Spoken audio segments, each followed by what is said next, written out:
In this one, I'll be discussing Phil Lane Jr.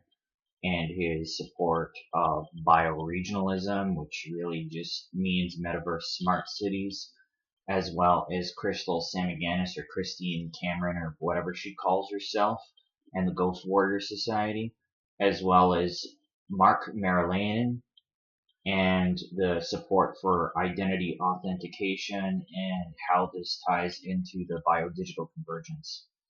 I'll also be talking about Kim Tallbear and Claudette Commanda, as well as the Imagining Canada's Future initiative.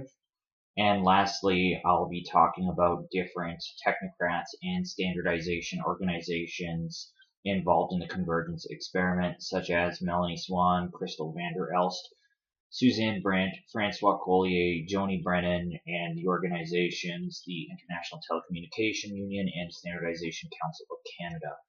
So, to begin, we have Becky Big Canoe of the Kinship Way. The Kinship Way is part of the ASMIN, and Becky Big Canoe is the one who runs the Kinship Way, which is part of the ASMIN. Kind of interesting how you have an Anishinaabe woman as part of the ASMIN, so perhaps Crystal Samiganis will want to update her glossary of terms and add Indian pretendian to that if she so desires. Now, Becky Big Canoe is in this meeting here that has Errol Francis at the front here.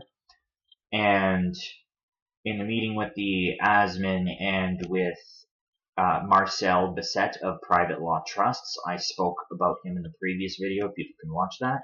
Becky was asking if she could get her son to get involved in selling the Love satellite phone.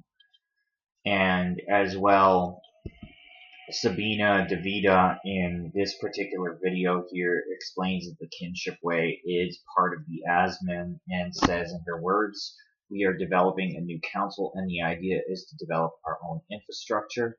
And she mentions the Kinship Way is Becky Big Canoe's vision that's based off the clan system. And she says, in her words, one of our Indigenous grandmothers has been developing this for a while. So, and then so that's Sabina DeVita over there. She's part of the Knights of Malta and also one of the senior members of the ASMIN, which stands for Anishinaabe, Salutri, Métis Indigenous Nation. It is a fake group that supports UNDRIP, no different than the band councils. So, as well, I just want to say that here we have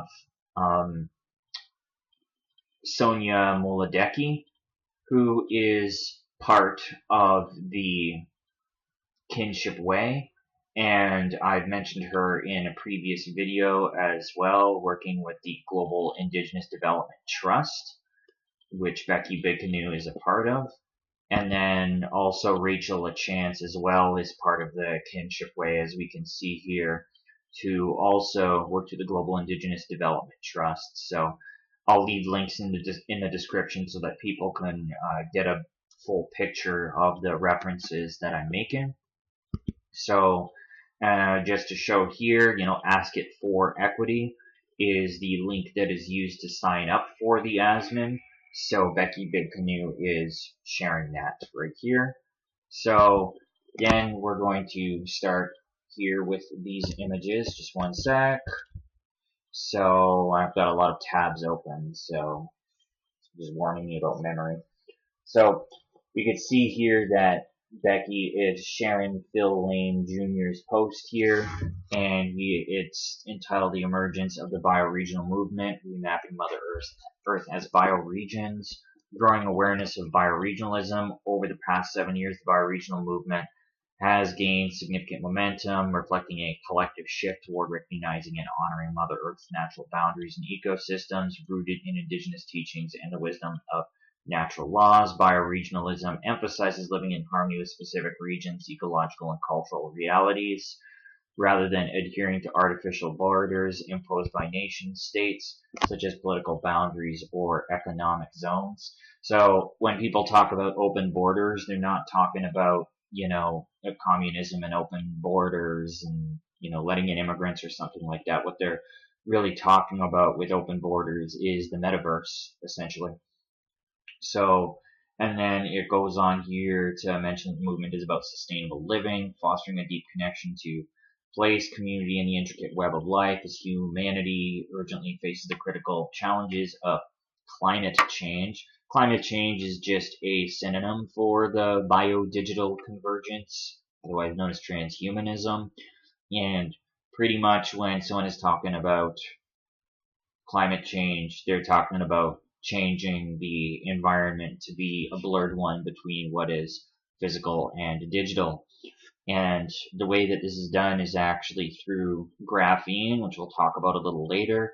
And graphene is used to twin the environment into the metaverse so that you have, X blade of grass also within the metaverse, right? So this is how this goes. And then he talks about remapping Mother Earth as bioregions. People can, I'm not going to read absolutely everything here, but people can feel free to stop, pause it, and read everything here if they so desire to, get a grasp of the language being used here and this person's support, or Phil Lane Jr.'s support of the biodigital convergence. Becky Big Canoe is sharing this, so obviously Becky Big Canoe shares the same vision as Phil Lane Jr. here. And the ASMIN are no different than, the Canadian government or any country's government for that matter, or the band councils. They all support the biodigital convergence and they all support UNDRIP. I'm not going to talk too much about UNDRIP in this video, but UNDRIP stands for United Nations Declarations for Rights of Indigenous Peoples and does not define the term Indigenous, yet allows for land and resource rights for quote-unquote Indigenous people, as well as for people to be self-identifying. So, therefore, what I'm saying is people who are not Native, Métis, or Inuit end up self-identifying and using UNDRIP to their benefit, just like the ASMIN, and just like the peoples of the Salmon, and anybody who's underneath the umbrella of the Alliance of Indigenous Nations, which basically is the umbrella that encompasses the ASMIN and other fake Native groups. So, talks about cultural and ecological wisdom. And I also just want to say too, like I said at the beginning, when he's talking about bioregionalism or the bioregional movement, he is talking about a group that is supporting metaverse-based smart city. And as well, so it talks about reimagining governance. So this is interesting because this kind of a thing actually sort of in a sense goes hand in hand with Kellyanne Wolf's direct democracy blockchain platform called Evolve Blockchain. I'll leave links in the description, of course, or in a pinned comment so that people can watch these previous videos and know who I'm talking about. But she kind of proposes like a direct democracy instead of a quote-unquote parliamentary democracy, if you want to call it that, and, so-called Corporation of Canada, right? But basically, in a nutshell, it's like giving the illusion of giving power to the people, because direct democracy works in the opposite sense, that it's the people that form bills and all vote on, if these bills and stuff should be passed. And then the politicians or figureheads basically do exactly what the people tell them. At least that's how it's supposed to work in theory, but the reality is that it's all done on the blockchain, this direct democracy. And of course, we're going to end up seeing that Phil Lane Jr. here supports the blockchain as well, but the blockchain is the backbone of smart infrastructure and transhumanism as a whole. And I'll be talking about that a little more as we go forward. So anyway, he's reimagining governance here. So, and then also it says restoring ecosystems. So the way that, life in and of itself would be preserved in, Technocrats definition would be either 3D bioprinting, which the term would be synthetic biology, or it would be something that is replicated in the metaverse and used within the metaverse. So, and then it talks about empowering local communities. I would say disempowering local communities. And then it talks about advancing climate action, more of that BS, and revitalizing Indigenous stewardship. So once again, using the term Indigenous, just like a typical supporter of UNDRIP, and talks about global bioregional networks and bioregional governance models and so on and so forth. And this is, his so-called success over the past 7 years. And talk about biodiversity conservation, regenerative agriculture. Sounds a lot like smart farming. I'll leave a link in the description where I talked a little bit about smart farming. And then as well here talks about the challenges and the path forward, and moving forward, the bioregional movement must strengthen cross-bioregional collaboration. So pretty much just different countries and regions working together on this, and the way that that's done is actually through what are called technical committees. So the standardization organizations have technical committees, which are multiple country standardization organizations collaborating, and standardization organizations have engineers, scientists, doctors, and stuff like that pretty much build the smart infrastructure, technology, and the regulations behind those things as well. So they're actually the ones doing the groundwork for the Convergence Experiment. And so anyway, he talks about incorporating emerging technologies like AI, blockchain, remote sensing to enhance bioregional mapping, monitoring, and management. So yeah, that's interesting because the monitoring. So he's talking about geofencing, which is pretty much keeping track of people's locations, and as well bioregional mapping. So that would be done through graphene, like I was saying, and also in the sense if we're talking about smart farming, different sensors and stuff like that are placed on crops to monitor their growth rate, and of course, once, said vegetables and whatever grows, we ingest those nanoparticulates in and of itself, furthering the convergence experiment. So, and then the blockchain is pretty much the backbone of it, distributed ledger technology, right? And talks about creating a new global civilization, redefining humanity, transhumanism, pretty much. We'll get to the Taxpayer Association eventually. So, just to open everything up and restore it all, we have Phil Lane Jr. here to start with. So, it says here that he is the chairperson at 4 Worlds International Institute, and he's a member of the Council of the Union of the Condor, Hummingbird, Quetzal, and Eagle, and he's part of the Elders Council of the American Indian Science and Engineering Society. So all engineers are involved in the Convergence Experiment because their very job revolves around working with standardization organizations, pretty much. So then you have here the advancing Indigenous people in STEM here. This is also something that Phil Lane Jr. is involved with, part of the Elders Council.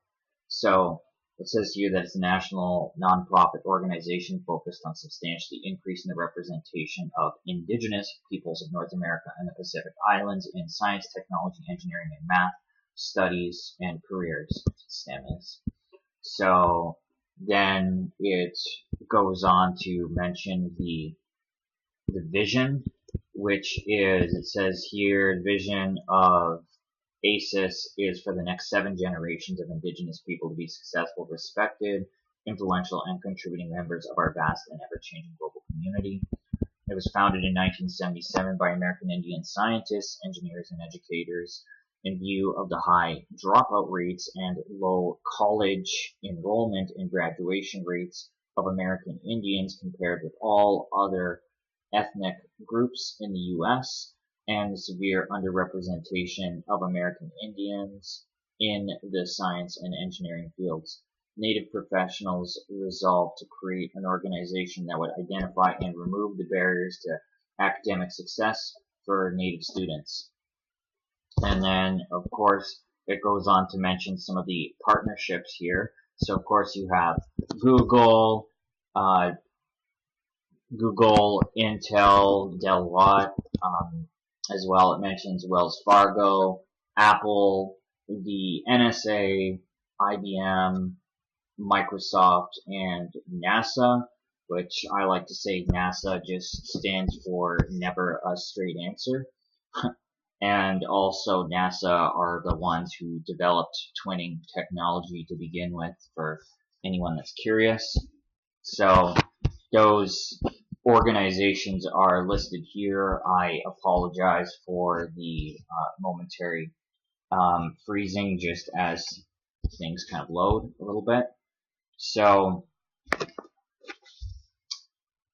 basically, this organization here has 8 advisory councils established it says to guide our work through council members, industry, expertise, diverse perspectives, traditional ecological knowledge, and community collaboration.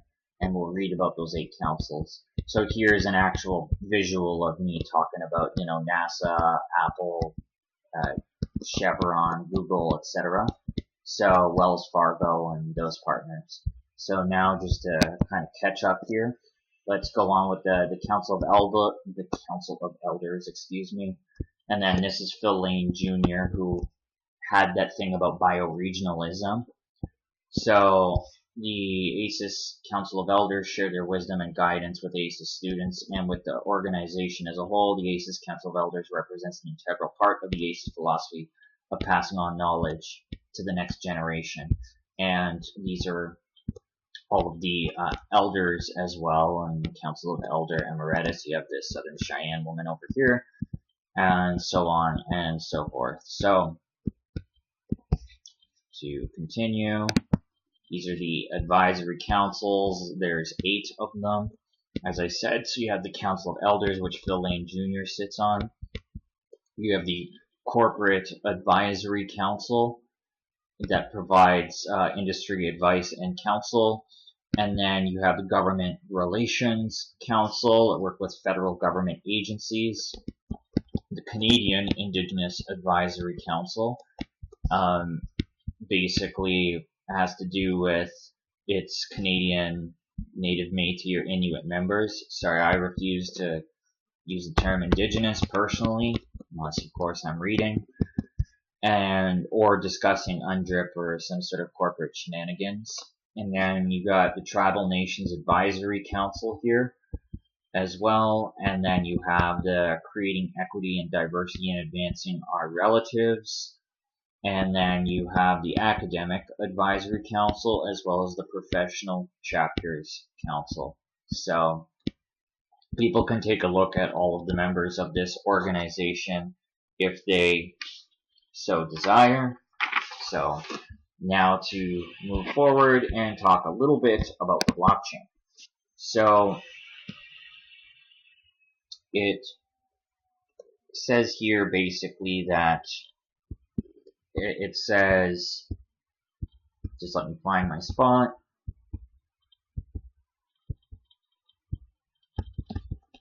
It says here, so this wrench in the gears is ran by an Alison McDowell, who provides some pretty good content in regards to the convergence if people want to learn about it. That is somebody who I recommend, just like I would also recommend James Scott, who is out in Ottawa and runs a bookstore called Barely Bruised Book Club. And his contact information will be in a pinned comment, of course. So, and as well, he and I have collaborated sometimes in the past, and he actually has formed an ethics committee in Ottawa. That's where he is, in Ottawa, Ontario, and he has brought his concerns forward to city council, and essentially these politicians, which are really only a small piece of the puzzle, they rely on what Policy Horizons calls sense making, which is pretty much people just accepting this kind of a thing, and through basically means of social engineering. So these technocrats rely on what it is we don't know and what we don't understand, but if we do know and do understand and reject this, then there's no way that they could move an agenda like this forward. So anyway, it says we need for people to understand blockchain transcripts are one part of a much larger agenda tied to a global economic reboot. The goal of the World Economic Forum is to create a literal Internet of Bodies using 5G, soon 6G, and Smart City Internet of Things sensors. So that's pretty much what Phil Lane Jr. was talking about, using different language in and of itself. You know, mapping out these different bioregions would be through different sensors, right? And then whether people are linked to a blockchain via this word I'm not going to read. I just want to leave this video on YouTube. Via DVOC, biometric health passports, or education transcripts, the result will be the same. We are crossing the threshold not just into surveillance capitalism, but into full-on biocapitalism. Our bodies mine for data that will run massive future markets in human capital. They need blockchain identity, and they need it brought to scale. However, until that happens, there is still time to change course and fight for a humane economic system that respects all children of the earth and future generations. Blockchain will not empower people, it will turn them into digital commodities secured on ledgers. The plan is for us to be scored, sifted, and sorted in a brutish program of fierce competition and precariousness. Make no mistake, the oligarchs value the reliability of robots over the cunning of humans. Universal basic income and digital vouchers for education, housing, and healthcare are poison apples, not solutions meant to help the masses. Blockchain is a deception. We take the bait, we'll end up playable characters in an augmented reality game of life cooked up by the CIA defense contractors to benefit hedge funds. So, this can be actually summed up through, I think, Melanie Swan's Transhuman Crypto Cloud Mines article, which we will get to momentarily. There's a few other pieces here to get to, but I just want to say as well that this idea of playable characters and all this, what is being referred to is what Policy Horizons would call a task-based economy or token-based economy. It's also known as the next digital economy or gig economy, where pretty much the job world becomes less based around full-time positions with benefits, but more along the lines of temporary task-based positions, and people would be allotted tokens upon completing said tasks. These tokens would be stored on their digital wallets. How does that look? Basically, it would look like, if people know CRISPR is DNA altering technology, you have a CRISPR NFT, which is like a picture that holds data. So a CRISPR NFT DNA strand would be the wallet for the blockchain, and tokens would be loaded onto that. And that's pretty much, and then we'd be competing for different tasks. So that's pretty much the kind of future that these technocrats envision and what they're working towards. So this article is a little bit about synthetic biology, and as well it's blockchain's use with synthetic biology. And we'll talk about synthetic biology as well a little bit later when we discuss Suzanne Brandt and the article entitled Indigenous Perspectives on Biodigital Convergence. So it says here, synthetic biology is a field that involves the engineering of biological systems to create new organisms or modify existing ones for various applications such as healthcare, agriculture, and industrial processes. We continue our efforts to understand the risks and opportunities in this exponential industry sector by taking a look at the role blockchain technology will play in synthetic biology, particularly in areas related to data management, security, and collaboration. This research is also part of our current series on the future of blockchain. And so it mentions data management and integrity. So it includes DNA sequences, genetic information, experimental results, and research findings. And it says that blockchain's decentralized and immutable nature can help ensure the integrity and transparency of this data. And researchers can record and timestamp their work on the blockchain, creating an auditable and tamper-resistant trail of information. It also mentions intellectual property protection and talks about collaboration and trust, supply chain traceability, and as well decentralized marketplaces. So for the purpose of genetic material, genetic engineering tools, or synthetic biology services, and then synthetic biology security as well. So it's interesting that they go on to talk about it being secure and reliable and that kind of a thing because, well, all I gotta say is Melanie Swan's transhuman crypto cloud mines, but we're not there yet. It'll be right after this article. So now this is about digital twins in and of itself. Digital twin initiatives will advance with quantum computing. And it says, will digital twin initiatives to better understand the physical world around us get a boost from the advancing quantum computing? Now, a digital twin is a virtual model that mirrors a physical object or process throughout its life cycle, providing a near real-time bridge between the physical and digital worlds. Digital twin technology enables you to remotely monitor and control equipment and systems. The biggest benefit expected from quantum computers is on the ability to perform complex computations, which even supercomputers of today cannot perform. Qubits are the magic ingredient to deliver the high degree of computational power. The real-time, two-way communication and synchronization between physical and digital twin enables a variety of prognostics and diagnostics opportunities. The digital twin journey typically starts with simulations or critical assets or individual components. The larger goal is to simulate an entire process or setup, like a manufacturing plant, smart city, or highway network in the virtual world. Classical computers will run out of steam in simulating and postulating millions of variables interacting with each other. This is an area of digital twins to immensely benefit from the quantum computing. Coupled with the processing power of quantum computers, the future digital twins could simulate billions of scenarios in the least time and guide the humans on the most optimal strategy.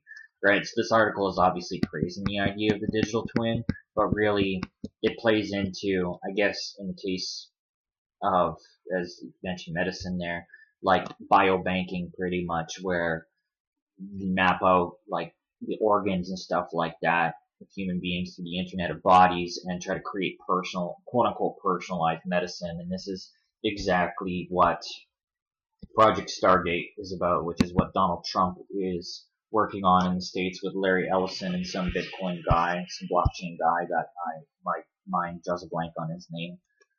But to create personalized cancer mRNA type of things for people. So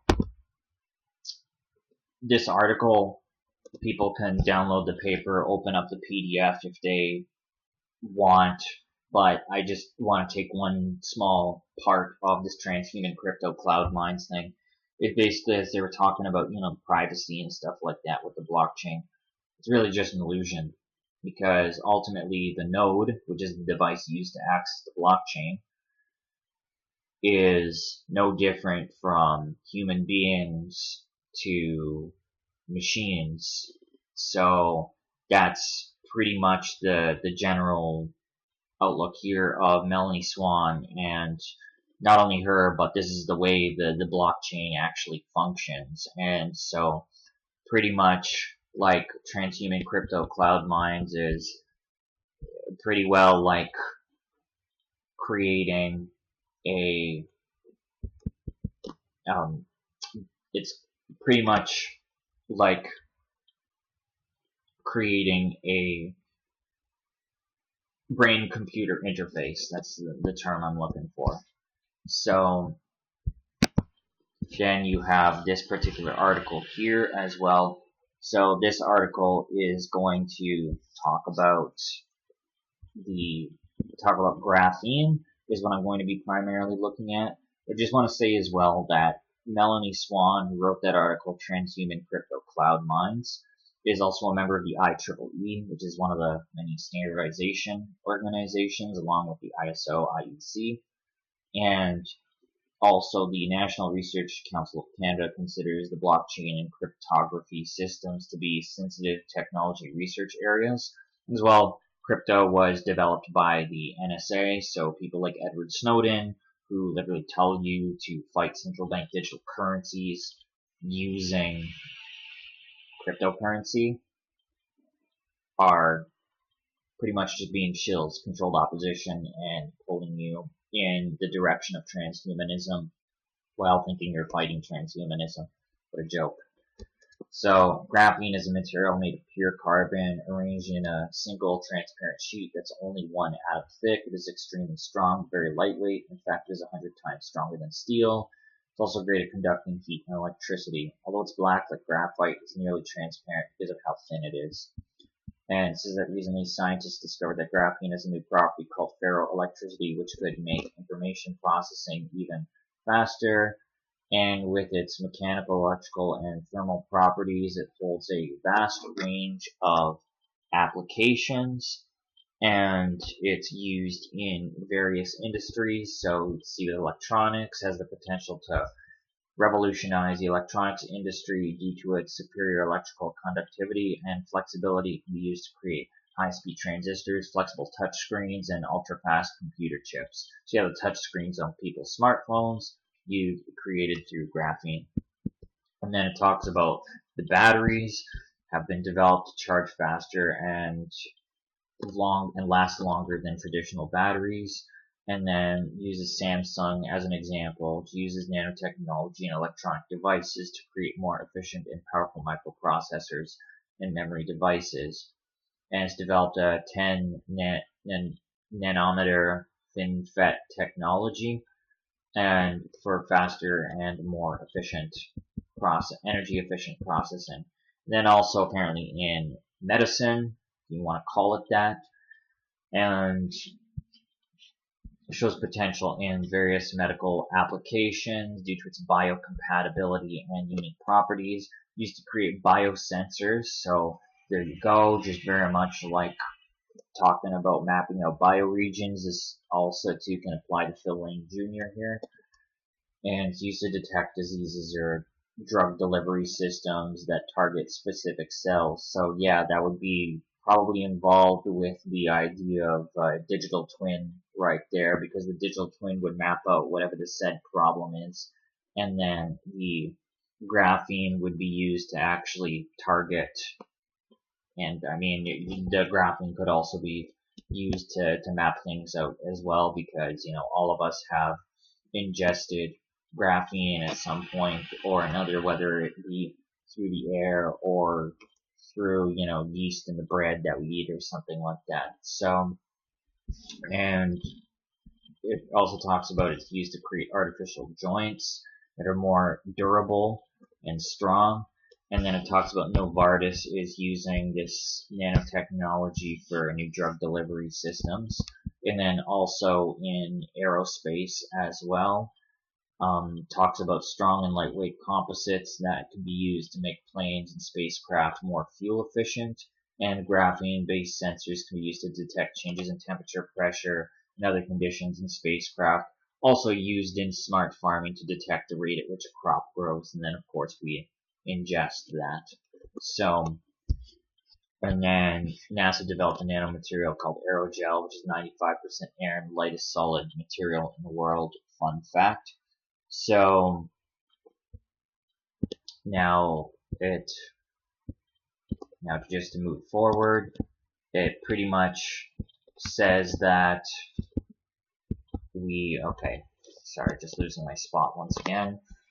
So I'm going to move forward and talk about this for Worlds International Institute. So this is also something that Phil Lane Jr. is a part of.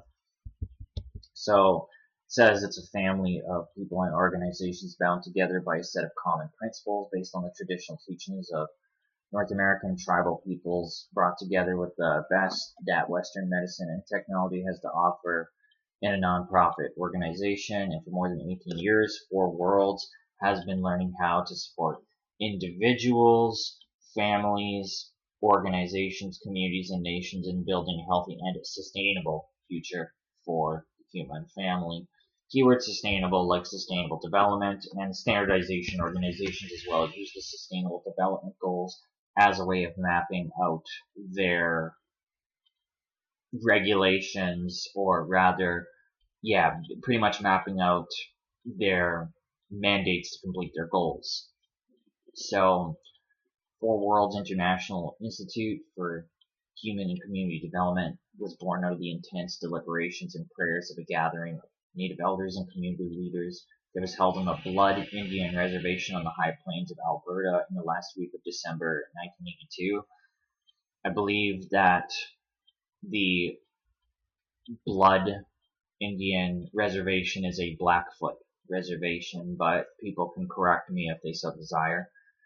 40 distinguished representatives of North American tribes met in search of a solution to the social devastation brought on by alcohol, poverty, and an increasing sense of powerlessness that was sweeping across tribal communities.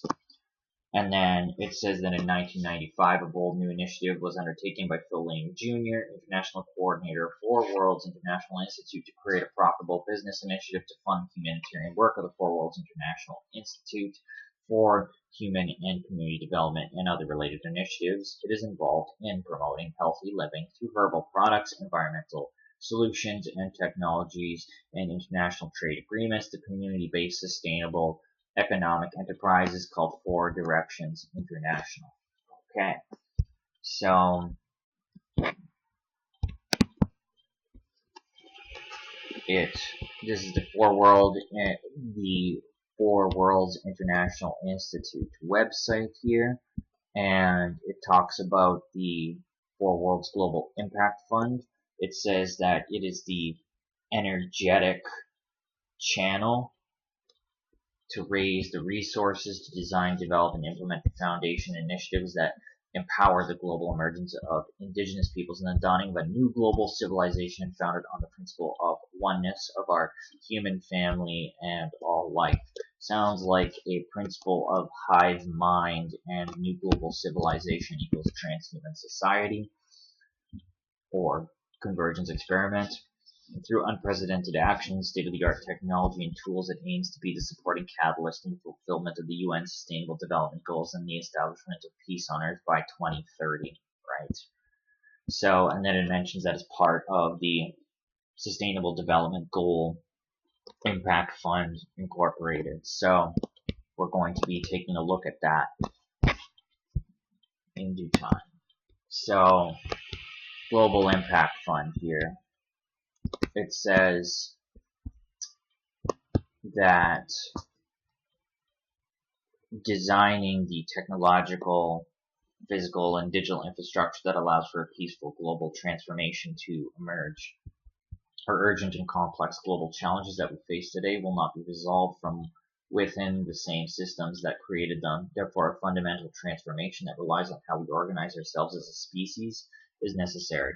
A primary goal is to create the systems and technologies that allow to align and organize effectively toward this transformation into a new civilization. To ensure an optimal integration of our global abundance of wisdom and solutions, it is essential that we, the people, reclaim our individual and collective authority and responsibility to align ourselves and our social systems in governance, law, economics, media, education, etc., with the principles of life and evolving human consciousness. We the people is pretty much a buzz term at this point. We hear that used by, Dallas Hills Constitutional Conventions. That's who Dallas Hills is, and we'll be looking at him very briefly and what he's involved with. I've already talked about him in many videos at this point, including the previous one, but we'll just go over him very briefly eventually. And so it basically goes on to say, yes, it's in accordance with the Sustainable Development Goals, and it goes on to talk about building digital infrastructure with high-speed internet access for all, indigenous communities, as it says here, and they'll provide hardware including cell phones, computers, and drones to connect them to the digital world. And then it talks about health and wisdom of First Nations elders, and talks about DVOC-free zones. So of course this person is using something that was never even isolated to begin with to create that fear, of course, to put this out there. So, and then talks about how this is for the safety of elders. Give me a break. And then talks about path to reorganizing ourselves as a human family, aka a hive mind, pretty much. So I think I pretty well read enough on this website now. So I'm going to move forward to talk about the Sustainable Development Goal Impact Fund. So it says it's a donor advised fund dedicated to UN Sustainable Development Goals. So, and it's a founding member of the LG Nova Capital Alliance. So pretty much here, let me just move some papers here. It says that a donor advised fund is the most powerful vehicle in philanthropy for families, corporations, advisors, and individuals, and is similar to your own private foundation without cumbersome administration process or limitations. So pretty much it's just trying to say you avoid bureaucracy and stuff like that. And it empowers donors to craft charitable gifting plans that provide the upfront benefit for a tax receipt and the ability to disperse the gift over time in a variety of causes. Sustainable Development Goal Impact Fund, they're aligned with the SDGs, essentially.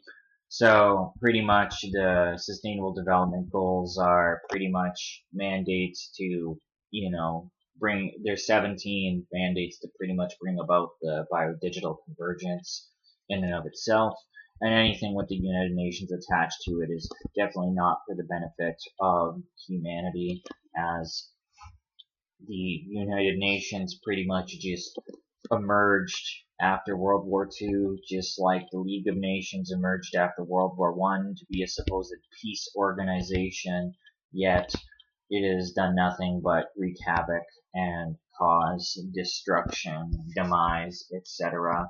So, and of course its headquarters is built at Rockefeller Plaza in New York City, and the UN police training outpost is in China, which I believe is where they actually get the majority of their equipment from. So, talks about how it develops and manages endowments, planned giving, private label, donor advised funds, and etc., etc. So, and then it pretty much as well, just let me get to the point here. So these are the organizations that support it. So of course you have the UN at the top, go figure. KPMG, which is like a junior BlackRock, pretty much a financial investment firm as well. And you have Fidelity and other organizations there as well. So first you have Tony Suber, and then you have Amber Nystrom. So Tony's the founding chair, and Amber is the co-founder. So I'm going to click on each of them and we'll read about Tony first. It says that respected fiduciary across philanthropy, large gift planning, as well as private capital management. He's recognized as among the foremost experts in donor-advised funds in the U.S. and globally. He's the first African American to found and chair a donor-advised fund in the U.S. Tony serves as founding chair and co-founder of the SDG Impact Fund, and he's responsible for day-to-day leadership across financial operations and primary fiduciary oversight. And it says here that he had successfully led the underlying independent donor advised fund platform for the SDG Impact Fund since 2011. And he prior built the donor advised fund for his alma mater, the University of Notre Dame, where he served as a senior executive in the alumni relations office. He founded Suber Capital Partners in 2006, which is a private equity firm with a strong track record of successfully investing across the enterprise cycle, from startups through to growth in technology, consumer products, manufacturing, and business service firms. These two offices for Liberty Mutual Group in Atlanta, and he began his entrepreneurship early and co-founded his own marketing communications consulting business out of college. And he has worked with different clients like IBM, AOL, Time Warner, NASCAR. And, of course, he's involved in finance, go figure. So then Amber Nystrom, we'll look at her. And so it says she's co-founder and global catalytic capital chair of United Net Expo Capital Alliance. And she's a co-founder and board director of the Sustainable Goal Impact Fund, board chair of United Cities Funds, senior advisor to the Foundation for the Support of the United Nations, and producer of SDG Heroes. Nothing heroic about supporting the Sustainable Development Goals or the United Nations, or really any organization supporting the Convergence for that matter. So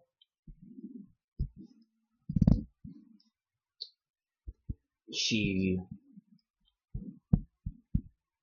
became one of the founding, she's a founding member of the LG Nova Capital Alliance, and of course, as well, she was involved with the world's first Digital United Net Expo and United Net Expo Capital Alliance. The United Net Expo aims to uplift Copenhagen 27, Egypt, and Africa to shape the next frontier of human and planetary prosperity through a new global marketplace of climate collaboration, right? And of course, as well as guest lecturer at Harvard University's Executive Leadership Program.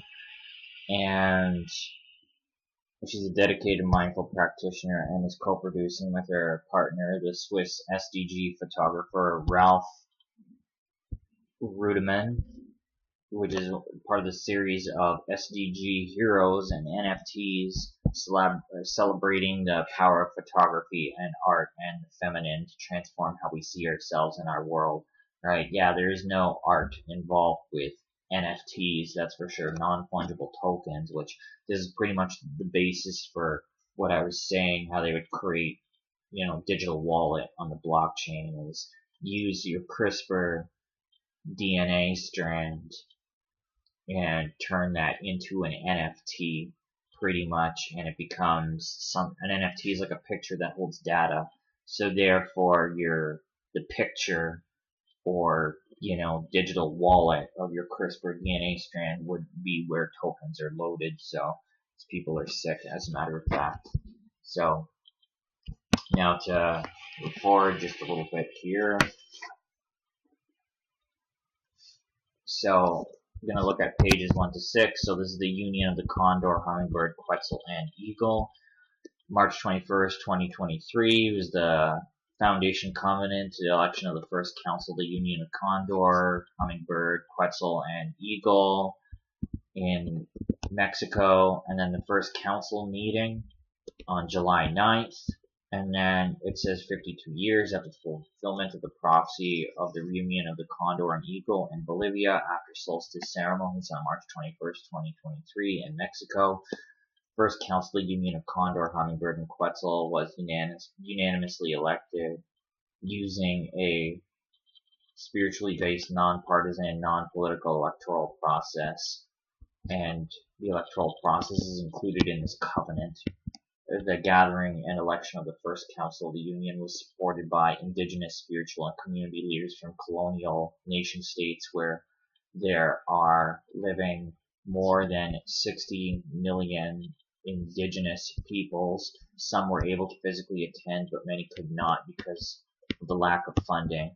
This is we look forward to a larger and more encompassing equinox ceremony and union gathering and election at this particular location in Mexico, March 17th to 22nd, March 2024. The primary focus of the union of the condor, hummingbird, quetzal, and eagle in 2023 is building the union of digital communication backbone across the Americas. So this is all about building smart infrastructure here. This is being facilitated by the Four Worlds Foundation in Panama, and this falls under a global technological umbrella initiative we've entitled Indigenet. The Indigenet brand and its attendant programs and services will be promoted and implemented through 2 channels of distribution, one centered on cultural media, and the second is based on the creation of an international decentralized digital network utilizing emerging technology and open source systems to propel 21st century social, educational, population unification. The decentralized is the keyword, so we're referring to blockchain. The indigenous participants and others who choose to join this network will be able to unify and preserve their individual and collective cultural legacies, sharing of knowledge and mutually beneficial prosperity and economic gain at a lower distributed cost. Primary objective for the implementation of these tools is to accomplish what we call the digital fourth way, basically biodigital convergence, a way to preserve, promote, and leave a lasting legacy for the world and future generations, indigenous culture, wisdom, and spiritual values. It's important that we establish this type of technological infrastructure in order to promote the goals and process of the union, ensure individual and community efforts, and promote our unifying and peacemaking efforts, right? If you want to call it peaceful. And it says the concept of a modern international technological framework for the benefit of sovereign indigenous people has been under formation for more than a decade. Fortunately, the IT tools are now readily available to make this a reality. Four Worlds Panama and its FWGII partners have already registered and purchased the most prominent online domains and will be trademarking Indigenet. However, the main hub we have chosen is indigenet.io, and talks about the principles of SPOC, and the technological design involves integrating the use of advanced open source operating systems, cryptography, so that's cryptography and distributed ledger technology is blockchain. And it talks about sovereign ID management systems. There's nothing about sovereignty here that I see. And it talks about hybrid Web3 is another way of saying blockchain once again.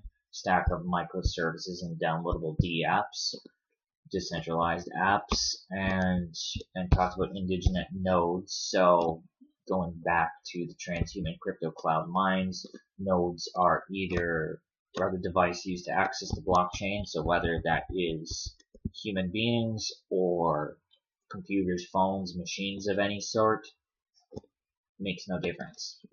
So, and then it talks about Instructed by the Elders of Bolivia is a film that tells the true story of the fulfillment of the prophecy of the reunion of the condor and the eagle that began in Bolivia in March 1970 and was concluded in July of 1971 at the Islands of the Sun and Moon.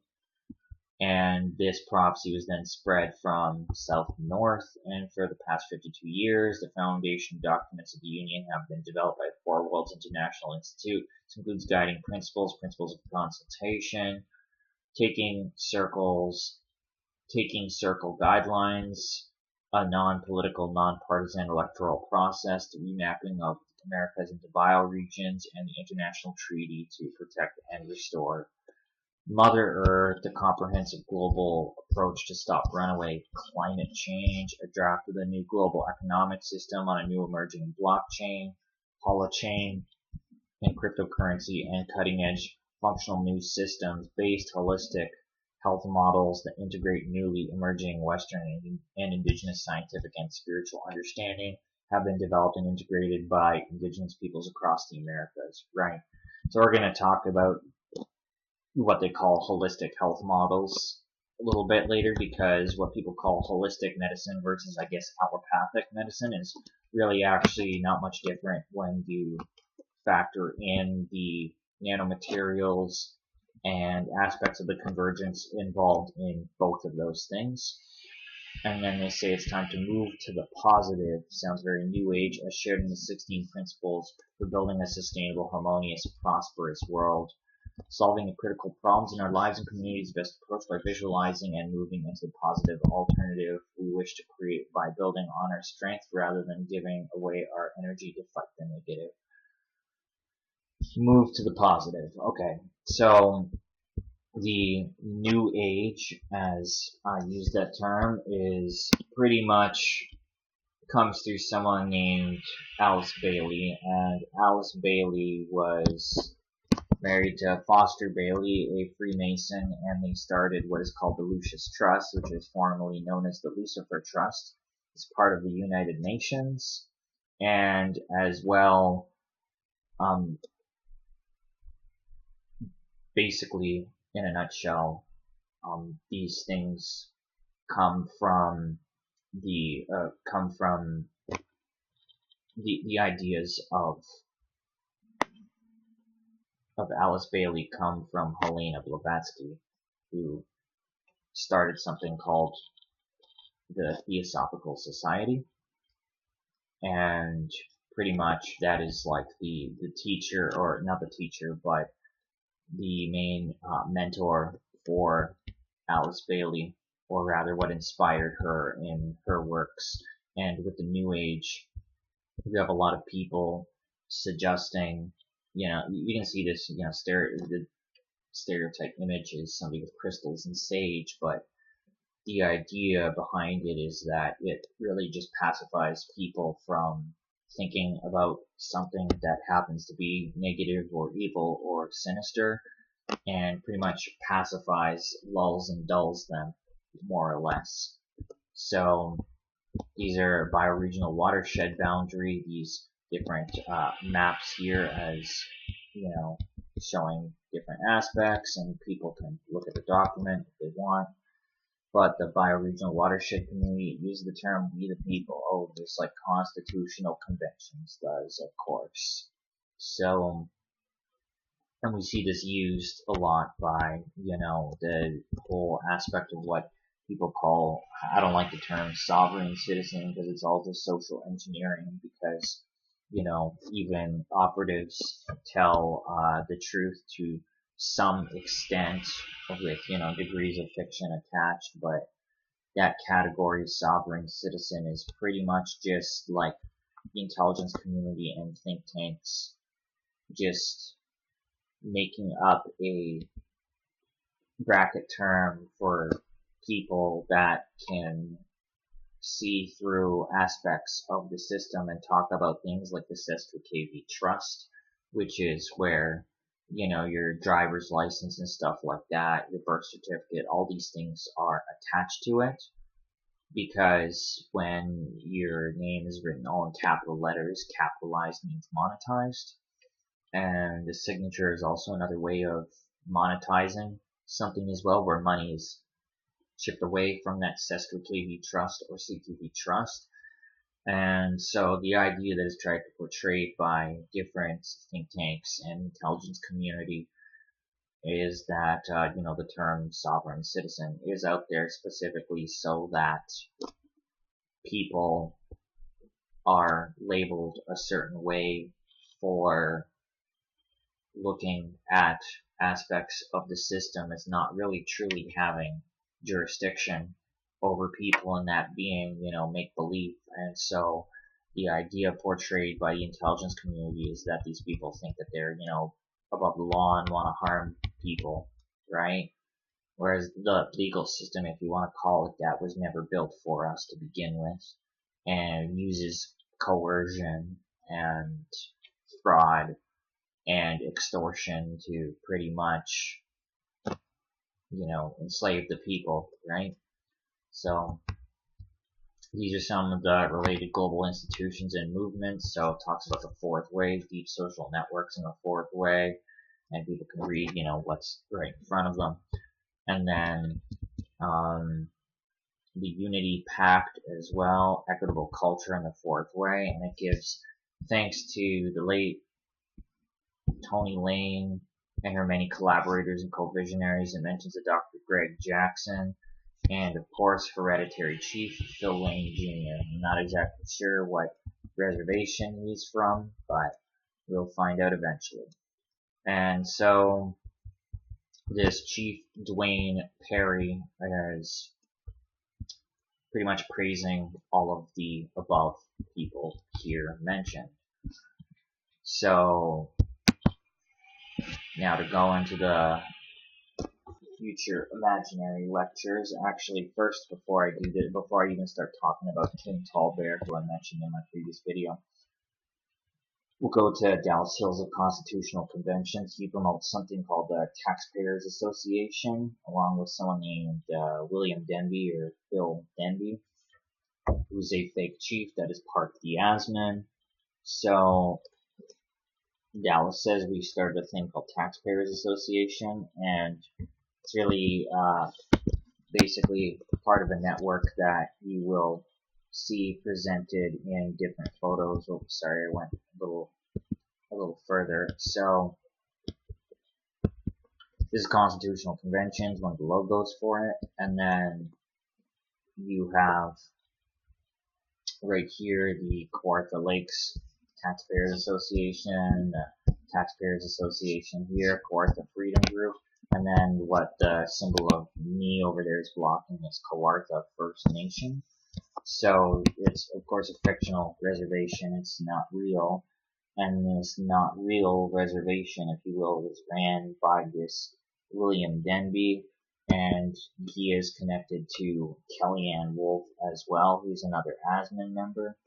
And of course, he's sharing the Ask It for Equity link that Becky Bigcanoe was also sharing. So we see Kellyanne Wolf and someone named Garrick over here, who's part of Vets for Freedom. And Steve Lesperance is his so-called deputy chief. And then you have We the People Press. People can look that up on YouTube if they want to see what these people are about themselves and look at their content, if you want to call it that. And of course, William Denby is running in something called the Freedom Party of Ontario. And then you have David Grey Eagle Sanford, who I've mentioned in prior videos also as well. He claims to be Native, and he's part of the Alliance of Indigenous Nations with Jody Harbour of Grandmother's Voice. I'll leave a link of the live stream where Josephine and I spoke with him, and I'll also leave the link for the video, or the videos that I have spoken about him, and also the video where I spoke about Grandmother's Voice. So, Kim Tallbear is an enrolled member of this particular place in South Dakota, and she's also descended from the Cheyenne and Arapaho tribes of Oklahoma. Apologize if I did not pronounce that correctly.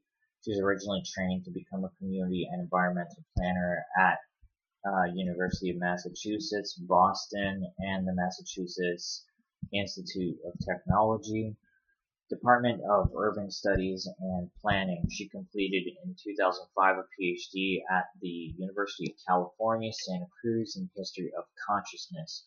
More broadly, she's interested in the historical and ongoing roles of science and technology, technoscience, and the colonization of indigenous peoples and others. Yet, because tribes and other indigenous peoples insist on their status as sovereigns, she is also interested in the increasing role of technoscience in indigenous governance. What are the challenges for indigenous peoples related to science and technology, and what types of innovative work and thinking occur at the interface of technoscience and indigenous governance? Into her research, she brings collaborations in teaching indigenous, post-colonial, and feminist science studies, analyzes that enable not only critique but generative thinking about the possibilities for democratizing science and technology. So, and this is part of the future imaginary lecture series here. So, in particular, so this is just, an image of Kim Tallbear just so people can have a visual of who I'm talking about. So, what is interesting too is her family a little bit here too, which I'm just going to look at here. So, she apparently also has some Cree and Métis ancestry from Canada, and her father, who was only present in her life up to age 3, is white. Tallbear has 2 sisters and 1 brother, whose father is Floyd Westerman, a Dakota Sioux musician, actor, and political activist. Okay, so Floyd Westerman, otherwise known as Floyd Redcrow Westerman, was part of the American Indian movement.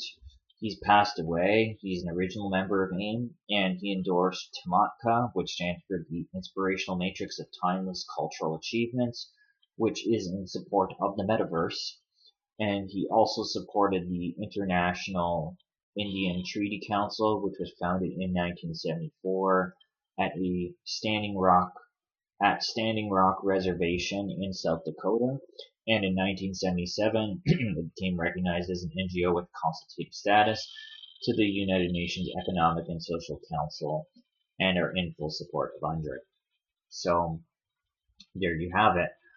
That is Floyd Westerman. I'll leave a link in the description for my American Indian Movement video as well. So, now I am going to read a little bit about Jason Lewis's initiative for Indigenous Futures and the Future Imaginary Lectures, where Kim Tallbear did a presentation of sorts. It was through this guy here, Jason Edward Lewis, which runs this organization. It's a partnership of universities and community organizations dedicated to developing multiple visions of indigenous peoples tomorrow in order to better understand where we need to go today through its 4 main components: workshops, residencies, symposia, and archive. IF encourages and enable artists, academics, youth, and elders to imagine how our communities will look in the future. IIF is anchored by Aboriginal territories in cyberspace, a research creation network based at Concordia University, and includes partners from across Canada. So, I just want to say too that the reason why I'm bringing up Kim Tallbear in particular, not only because of her involvement in the Convergence, which we will dive into a little bit through Genome Canada, which I also spoke about in my previous video, but she is also supporting the Ghost Warriors Society, ran by this Crystal Samaganus or Michelle Cameron or whatever she goes by these days. So, in particular, the Ghost Warriors Society is something that needs to be spoken about, as they, call out so-called, what we call pretendians, I guess is the term they use, the people that pretend to be Native, Métis, or Inuit. And while I agree that they should definitely be called out, the fact of the matter is that they are utilizing the anger and rage that people have. And then what happens is Crystal went to Parliament and basically begged the federal government to get what she calls Native organizations to help in an identity authentication process. But the thing is about, these so-called Native organizations, she mentions the Anishinaabe Nation or Ontario Union of Indians as an example. Those organizations, yes, are ran by Native people that oversee reservations, but they're no different than politicians and follow the same agenda. They're just another government organization is what they are, frankly. So when it comes down to an identity authentication process, this might go over Crystal's head a little bit, but pretty much, the federal government and, other levels, all levels of government really are involved in the Convergence Experiment, so that identity authentication process would revolve around biodigital convergence smart infrastructure relating to biometrics and possibly other things as well. So later on in the video, we will be diving into those aspects a little bit and, the digital identity, that kind of a thing. So it says the Indigenous Futures Research Center is an Indigenous-led space where members gather around future-oriented research needs and dreams articulated by Indigenous peoples. And so I just want to say too that what is interesting is that in 2021, there was a publication of sorts here, this promoting and protecting the arts and cultural expressions of Indigenous peoples. This here in particular was edited by Tony Belcourt, one of the people. Okay, so Tony Belcourt, I'm gonna just pull up an image here. Tony Belcourt is the founder of the Métis Nation of Ontario, and Crystal Samaginis, while she is very critical of the Métis Nation of Ontario, she's not once ever spoken about Tony Belcourt, which is kind of weird. Why are you calling out an organization but not its creator and founder? Doesn't make any sense to me. So I'm open to doing a live stream with Crystal, or even Tony Belcourt himself if he wants, or Tim Tallbear, any of these people, to see why that is. And in and of itself too, Tony Belcourt is also, he participated in numerous meetings and conferences at the United Nations and the Organization of American States, and including negotiations of the UN Declaration for Rights of Indigenous Peoples, so UNDRIP. So he's one of the people that brought it to fruition. So there you have it. And these fake native groups like the ASMIN and stuff like that, which Crystal has called out to some extent. However, when talking about people like David Grey Eagle and William Denby, who, I just mentioned, but Crystal has also spoken about, I haven't seen her link them to the ASMIN or the Alliance of Indigenous Nations, which is kind of odd too. Why would you be gatekeeping that kind of big piece of information? And now what also is interesting too is while Tony Belcourt supports UNDRIP and, was one of the people that brought it to fruition, Crystal and the Ghost Warrior Society support it as well, along with the fake native groups like the ASMIN and people like Errol Francis. So why would that be? I have more questions than answers there for sure. Well, you see them all, trying to benefit from that anyway. So yeah, once again, Crystal can do that live stream with me if she has the gumption to do that. And then, of course, Tony Belcourt was the founding president of the Indigenous Commission for Communication Technologies in the Americas, supporting the convergence, of course. So, and then to take this, a step further here. So Landscape of Nations is what Tony Belcourt is involved with. And these are all organizations involved with the Landscape of Nations. It's right on their website. The Landscape of Nations is primarily ran by someone named Michelle Elise. And, I've spoken about her and this organization in a few videos now. But, they partner with Grandmother's Voice, right? Which we've also seen Crystal call them out as basically grifters when she herself is no better of a grifter, and will be looking at some of the astronomical charges that she has for membership with Ghost Warrior Society. You have it partnered with the First Nations Technical Institute, which is ran by Suzanne Brandt. She has an article, Indigenous Perspectives on Biodigital Convergence, which I mentioned earlier. And I used that article in various videos, and I'll be doing so in this one as well to explain synthetic biology a little bit further, especially from a Haudenosaunee perspective, as she is Mohawk. And then you have Plenty Canada, which is ran by Larry McDermott, and also Carl Dockstader works for them as well. And then you have the different friendship centers here, like the Niagara Regional Native Center, and as well the Fort Erie Friendship Center. And the friendship centers are ran through the National Association of Friendship Centers, which is ran by Jocelyn Formsma, who is part of the World Economic Forum. So there you have it. So now that I've mapped out some of that, we're going to move forward once again. And we're going to talk about Jason Lewis, the guy who runs the Initiative for Indigenous Futures. He's a digital media theorist, poet, and software designer.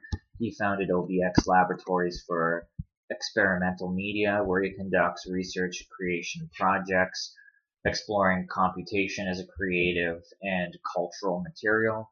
And Lewis is deeply committed to developing intriguing new forms of expression by working on conceptual, critical, creative, and technical levels simultaneously.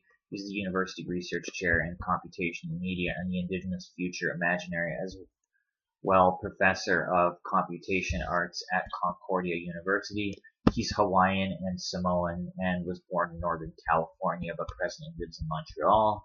He co-directs Abundant Intelligences, the Indigenous Futures Research Center, Aboriginal Territories in Cyberspace, and the Skins workshops on Aboriginal storytelling and video game design. He directed the Initiative for Indigenous Futures and co-directed the Indigenous Protocol and AI workshops. And his creative production work has been featured at Ars Electronica, Mobile Fest, Electra, Urban Screens, etc., etc. He's been recognized with the inaugural Robert Coover Award for Best Work of Electronic Literature. And it says that his research interests include emergent media theory and history and methodologies for conducting art-led technology research, in addition to being lead author of the award-winning Making Kin with the Machines essay and editor of the groundbreaking Indigenous Protocol and Artificial Intelligence position paper. He's contributed chapters in collected editions covering Indigenous futures, mobile media, video game design, machinima, and experimental pedagogy with Indigenous communities. And he's worked in a wide range of industrial research settings, which include these various organizations here. He's a fellow at the Royal Society of Canada, as well as a former Trudeau, Carnegie, and ISO MIT Co-Creation Lab Fellow. And people can read the rest if they so desire. Links will be in the description. So,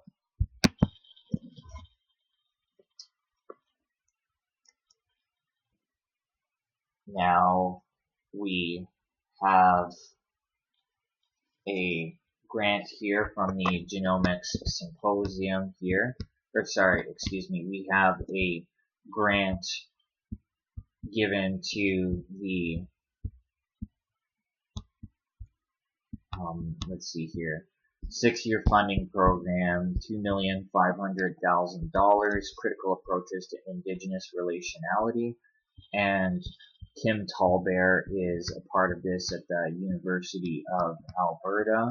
So, but this was actually ran by Shailene Jobin, and the point here is just to show that there are grants received from the SSHRC, which seems to revolve around a lot of the associates, partners, or friends of the Ghost Warrior Society, such as Claudette Commanda, who is part of the Indigenous Advisory Circle of the SSHRC, and then Kim Tallbear here, who received grants from them, 2 grants. This one is from a project actually ran by her called Global Indigenous Leadership in Genomics Symposium for 1 year of $25,000. So the SSHRC and also Genome Canada, as well as Policy Horizons, Infrastructure Canada, and other organizations are part of something called Imagining Canada's Future Initiative, which basically has these sort of like 16 kind of mandates that all revolve around the Convergence Experiment. I went a lot more in depth with it in the previous video than I'm going to in this one, but I'm just giving a loose summary for people so they know what I'm talking about. And also, once again, we'll state to Kim Tallbear, Claudette Commanda, and even Daryl LaRoe of the Race Shifting website, who also got a grant from the SSHRC. I'll happily do a live with any of you speaking about the Convergence Experiment if any of you have the gumption to face me and actually talk about the Convergence Experiment in and of itself. And the same goes for anyone from Ghost Warrior Society, really, whether it's Crystal Samagonis or Christine Cameron or whatever her name is, as well as Jeremy Bomberry as well.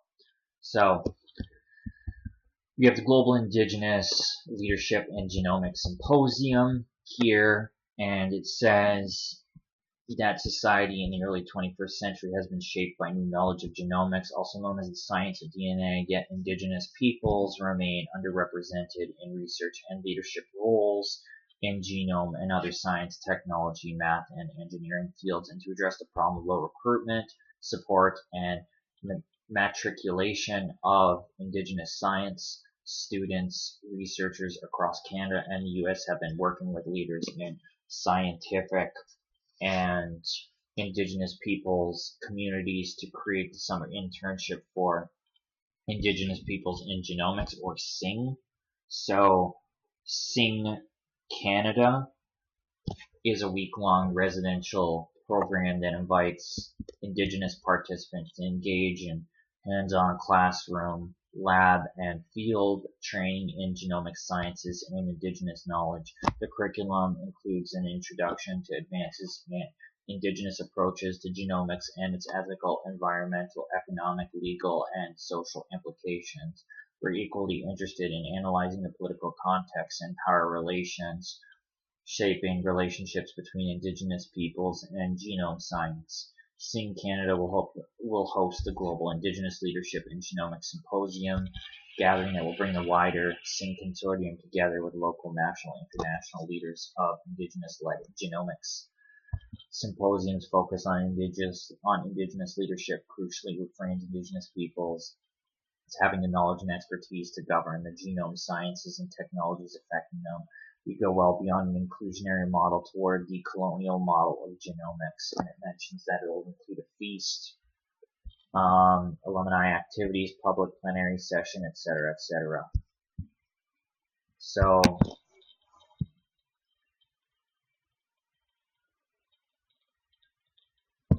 of course, one of the sponsors here is Genome Canada, which is for this SING Canada. Genome Canada is part of the Imagining Canada's Future initiative and actually pretty well includes Policy Horizons, Social Sciences, Humanities Research Council, and more. So I'm going to just play this video so that I can get to the part that I am looking for here, so that you can see all of the organizations that are involved. So hopefully it plays, but anyway, yeah, like I said, the Social Sciences or Social Studies Humanities Research Council, or SSHRC, is involved. Excuse me, sorry for the noise there, by the way. Sometimes really doesn't work well. So yeah, you see Genome Canada, Policy Horizons, Future Skills Center, Infrastructure Canada, Public Health Agency of Canada, Canadian Association of Graduate Studies, and more.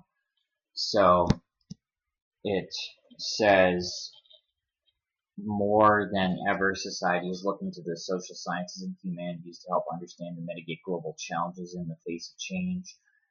SSHRC's Imagining Canada's Future initiative mobilizes social sciences and humanities research and talent to address future and emerging societal challenges for Canada and help guide decision-making across all sectors toward a better future. So, like I said in my previous video, I went into a lot more depth about this particular, for the Imagining Canada's Future initiative. I went in a whole lot more depth, but in this video I'll only be focusing on a few things. But I just want to say too that the SSHRC also has a close tie with the National Center for Truth and Reconciliation Commission as well. And the SSHRC has an Indigenous Advisory Circle, as it's called, that includes Claudette, Commanda, who we will be looking at as well a little bit. So these are the, we're going to look at the 16 points of the Imagining Canada's Future initiative. We're not going to look at all of them in depth, though. I'll just kind of read them off or look. But it says that from 2022 to 2025, the SSHRC plans to launch several funding opportunities to address 4 future challenges and to hold knowledge synthesis grants competitions to respond to additional emerging areas of public interest. Working in the digital economy, global health and wellness for the 21st century, the emerging asocial society, shifting dynamics of privilege and marginalization, building better lives across the gender spectrum, inhabiting challenging environments, balancing risks and benefits in the emerging surveillance society, humanity plus, the evolving bioage, living within the Earth's capacity, the pervasive contamination of the natural, envisioning governance systems that work, changing nature of security and conflict, truth under fire in a post-fact world, the arts transformed, evolving narratives and cultures of histories. So, at some point too, as well, I would be totally willing to just do a live speaking about the Imagining Canada's Future initiative in general, and perhaps even with James Scott, if he's open to the idea. So, we're going to start off with working in the global digital economy, is what we'll be looking at. So, it's pretty much like I mentioned already, using CRISPR, an NFT CRISPR DNA wallet for tokens to be loaded onto in a task-based or token-based or gig economy, or otherwise known as the next digital economy, in order to pretty much have people competing with each other for temporary positions, and then they get tokens loaded onto their little blockchain wallet or whatever. So, and then you have global health and wellness in the 21st century. So, it says here that healthcare is an increasingly international business, one in which DNA-based innovations are leading to improved prediction, prevention, and personalized medicine. So, when it talks about personalized medicine, they're really talking about using biobanks or somebody's digital twin in the Internet of Bodies to pretty well craft and create, quote unquote, personalized medicine. All totally against our will, of course. And then in this article, Biodigital today and tomorrow on the Policy Horizons website, I just want to show people here that, it talks a lot about 3D printing and precision and smart farming and stuff like that, as well as Genomics. So basically it says that individualized diets based on DNA profiling, advances in nutrigenomics, the study of relationships between genes, nutrition, and health, could allow people to make health, diet, and lifestyle choices based on their genetic profile. Right, okay. So, and then it says startups are offering personalized dietary advice based on DNA, lifestyle information, and gut microbiome analysis. Restaurant in Tokyo is using analysis of customers' saliva, urine, and feces to evaluate their nutritional requirements and 3D print biome-based bespoke sushi. And Nestle is investing in microbiome research and AI that can create personalized care plans, and people can buy vitamin pills tailored to their genome and one day may 3D print these types of supplements at home. The decrease in cost of genome sequencing will make personalized diets and lifestyle choices more widely accessible. So, yeah, 3D printed vitamins or personalized vitamins or whatever. Yeah, this is exactly when people like Phil Lane Jr. are talking about holistic remedies. This is exactly what they mean. You know, the holistic side of quote-unquote medicine, if you even want to call it that, is no different from the allopathic side because of things like this, because of the Convergence Experiment in and of itself. And so basically through, telemedicine, if you will, which is whether you're communicating with a doctor or holistic practitioner, it doesn't matter, through the phone or computer or other means, you have quote-unquote personalized medicine, as it was pointed out in the Global Health and Wellness for the 21st Century aspect of the Imagining Canada's Future initiative. And what this is referring to, especially with the word personalized, is using digital twin and biobanks for information on one's health to create these personal, medicines, right? And that they're 3D printed is part of synthetic biology as well. So whether Kim Tallbear is aware of Imagining Canada's Future initiative or not, which I'm quite sure she is, I'll say her research definitely plays into all of these things mentioned due to the various and diverse backgrounds of genomics and types of professions involved in genomics, such as medicine, ancestry testing, and conservation. I would have to do a live stream with her, of course, to discuss the Imagining Canada's Future initiative. So, but we'll see if she were ever really to agree to that. So, in this particular article here, I'm just going to try find the exact thing I'm looking for here, but it has to do with the Truth and Reconciliation Commission here. There we go. This is what I'm looking for. So, Genomics as Reconciliation. Since the tabling of the Truth and Reconciliation Committee's 94 calls to action in 2015, there's been a mandate for all of Canada to engage in reconciliation efforts. The genomics community also needs to heed that call and work toward delivering benefits from these tools and technologies that meet Indigenous needs and priorities. Genome Canada and the enterprise are working toward Indigenous engagement based on the recognition of rights, respect, self-determination, and partnership as the foundation for transformative change. Our support for Sync Canada has helped build Indigenous capacity and scientific literacy, as well as creating post-secondary and career pathways in genomics, bioinformatics, and Indigenous bioethics. Projects of silent genomes are reducing disparities and improving diagnostic success to align Canadian health systems with Indigenous healthcare needs, and goes on to mention other programs as well. And it says that this was in collaboration with Canadian Genomics Enterprise.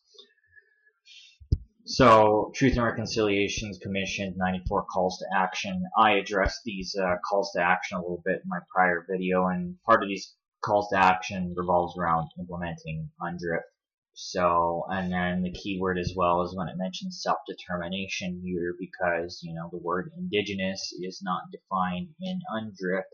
So, anybody can self-identify when utilizing UNDRIP. So, Crystal is all concerned about these so-called pretendians when really her support for UNDRIP is really just enabling that. So, anyway. Says the biodigital. This is Suzanne Brandt's article on the indigenous perspectives on biodigital convergence. It says the biodigital convergence describes the intersection and in some cases merging of biological and digital technologies. Biodigital technologies include mRNA things to treat this, digitally controlled surveillance insects, microorganisms genetically engineered to produce medicinal compounds, and more. While significant scholarship has been paid to the ethical dimensions of biodigital technologies from a Western standpoint, little attention has focused on indigenous views on the biodigital convergence.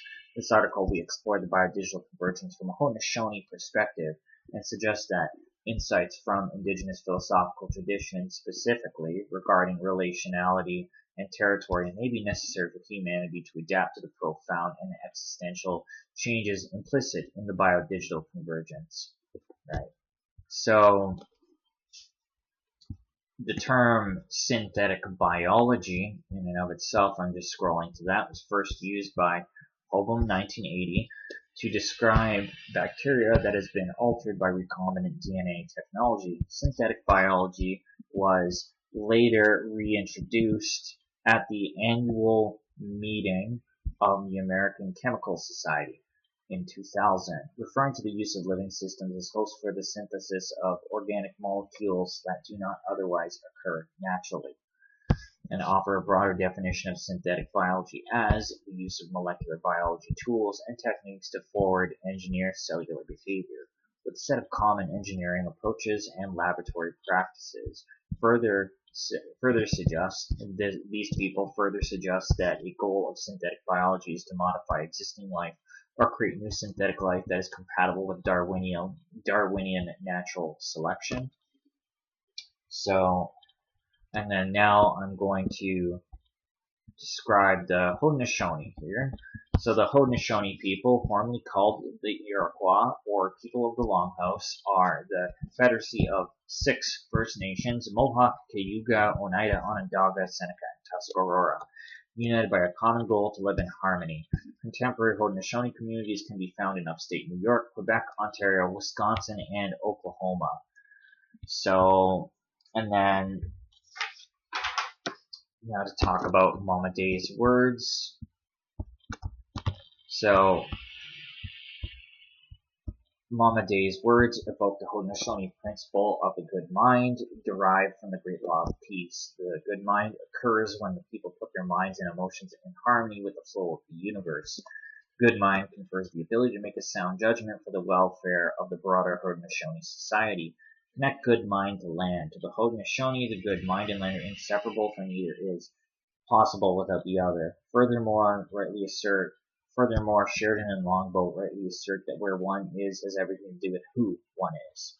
What we take from all this is that the full expression of our humanity is only possible through intimate connection to each other, to territory, and various natural cycles shaping existence.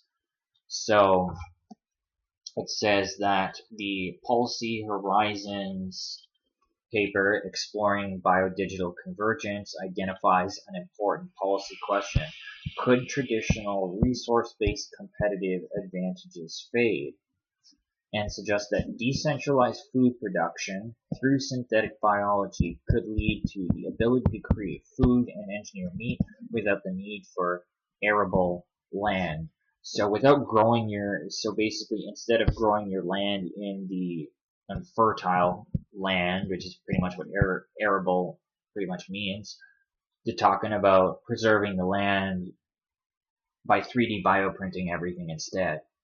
And then when they talk about decentralized food production, they're talking about using the blockchain as inventory management for that. So pretty much Suzanne Brandt here is just another technocrat like Melanie Swan or Francois Collier, or who runs the Standardization Council of Canada. We'll be looking at him later. Or Crystal Vander Elst, who runs Policy Horizons, who also is a member of the International Electrotechnical Commission, or the IEC, which is one of the standardization organizations involved in this. So,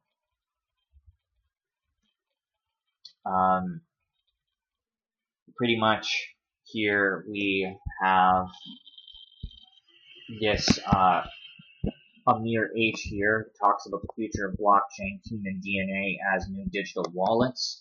I'm not going to go through the article here, but I'm just showing people that this blockchain AI dude is involved in this, and also the fact of the matter is that this is something that is supported by these technocrats, and this was an article published in 2023. So then you have Melanie Swan here, who popped up her image very briefly. So we have, that's Melanie Swan, and this is on the IEEE website. So she is a member of the IEEE, one of the standardization organizations. She's currently a research associate with the Center for Blockchain Technologies, University College London in London, UK. Her research interests include emerging science and technology, particularly as directed toward biology with projects in genomics, anti-aging, and brain-computer interfaces. That's kind of, brain-computer interfaces is what the transhuman crypto cloud mind really is. And she received her PhD degree in philosophy from Purdue University. So that's who Melanie Swan is. And now to look at Suzanne Brandt, who wrote that Indigenous Perspectives on Biodigital Convergence article. So she's out in Tyendinaga, which is Mohawk territory. She is Bear Clan and a member of the Mohawks of the Bay of Quinte.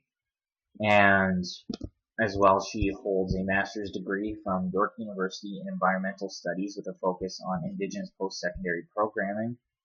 And she graduated from the Institute of Integrated Medicine as an integrated medical clinician. And she's a current and founding board member of Honoring Indigenous Peoples, and an initiative which is an initiative of Rotary International, and a committee member of the Haudenosaunee Environmental Task Force. So, as well, Crystal Vander Elst, who runs Policy Horizons, is as well part of the Rotary Club. So there you have a nice common ground right there. She's a past board member of these various things and a founding board member of CKWE Tyendinaga Radio. I don't think she's involved with that anymore, though, if I'm correct on that one. And again, it says as well that she was appointed in July 2020 to sit on the Premier's Council on Equality of Opportunity, which is an intergenerational and cross-sector advisory group to provide advice on how young people can overcome social and economic barriers and achieve success. And then I am going to be reading about Crystal Vander Elst next whenever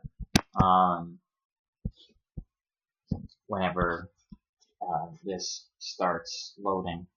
I'm just going to start talking about her, and then I'll get to that tab.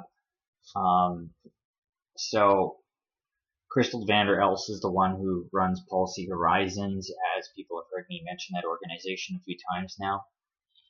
Policy Horizons was created by the Privy Council of Canada, and every Privy Council member you will find to be a politician that has the honorable in front of their name. So she is the co-founder and CEO of something called the Global Foresight Group, which deals with organizations like the United Nations, the IMF, and other things of this nature. She's a visiting professor of the College of Europe and member of multiple global advisory and expert committees.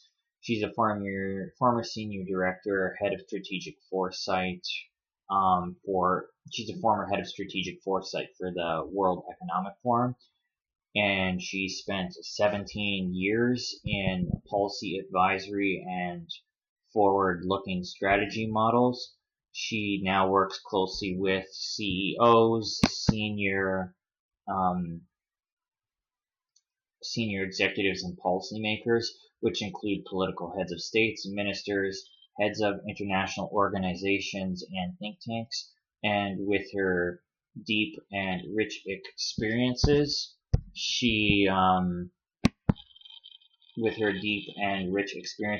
provides the much needed mental training, foresight, and thought processes to help leaders and their organizations transform long-term strategic thinking into impactful decisions.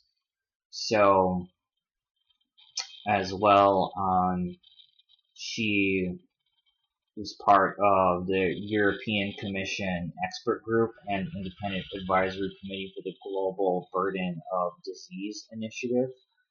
So there you have it. And then she's an established speaker, moderator, and facilitator at high-level events, including Davos, OECD, European Commission, and Oxford, and she is author of numerous reports, articles, and a Huffington Post blogger, and she is also visiting professor at the College of Europe, and she holds an MBA at the Yale School of Management, a master's in development cooperation from the University of Ghent, G-H-E-N-T, a master's in commercial engineering from the Free University of Brussels, and she's a Fulbright scholar, a Rotary Foundation ambassadorial scholar, and global leadership fellow and certified professional facilitator. So now to talk a little bit about Claudette Commanda. So I'm just going to restore those tabs once again. And this is just a visual of Crystal Vander Elst so people can see exactly who I was talking about right there. And then, okay.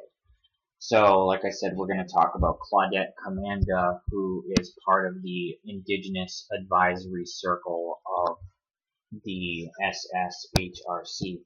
So,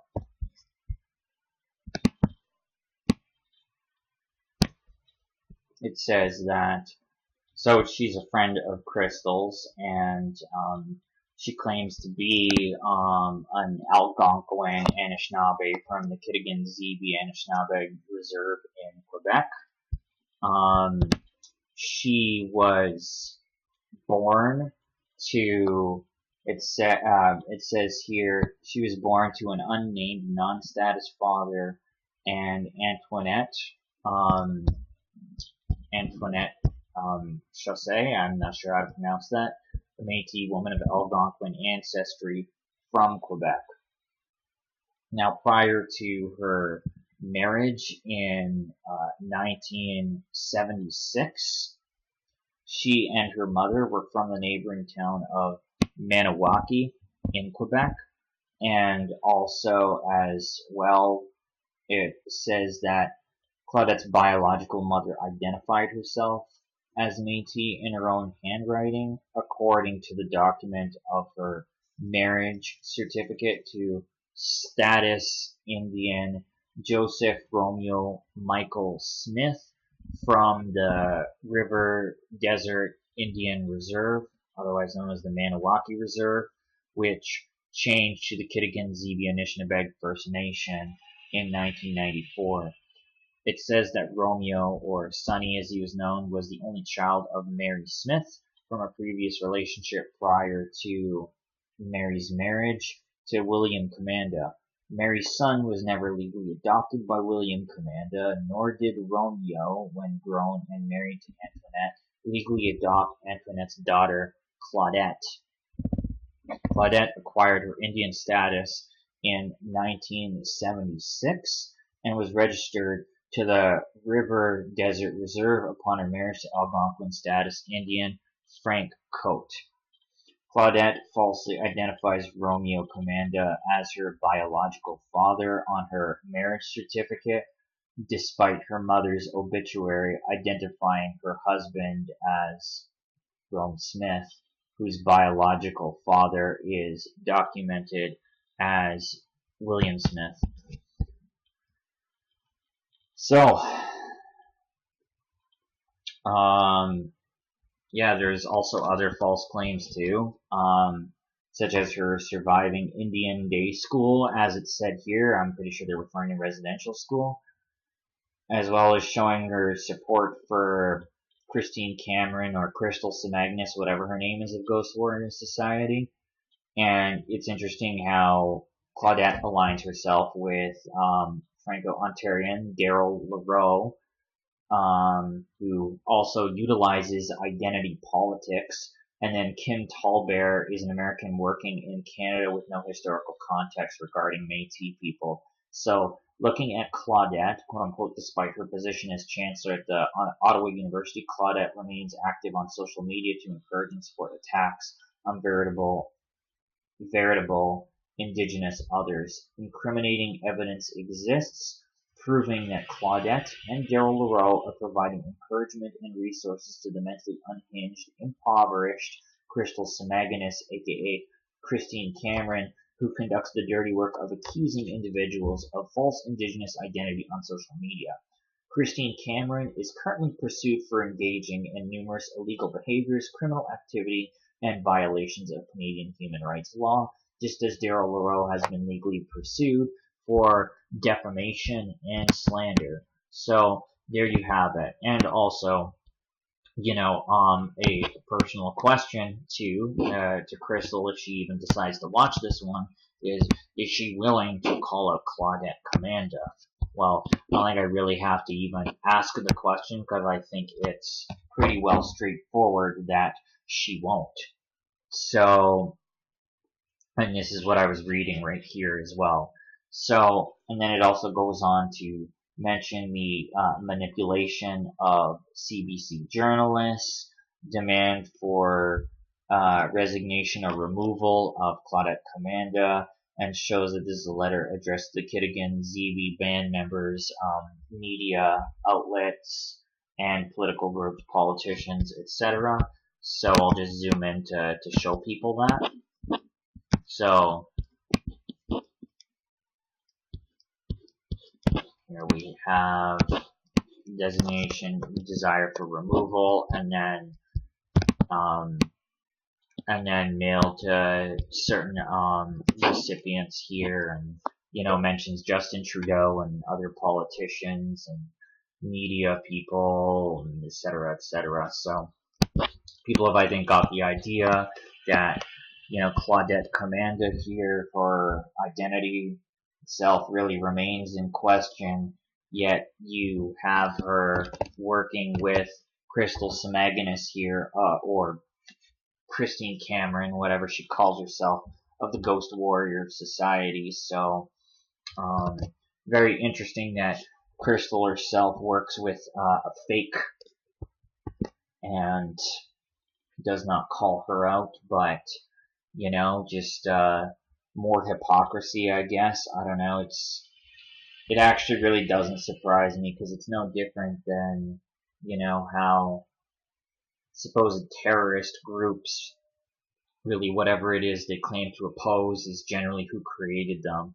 Very much like how Hamas was actually created by Israel using laundered Qatar money to do so.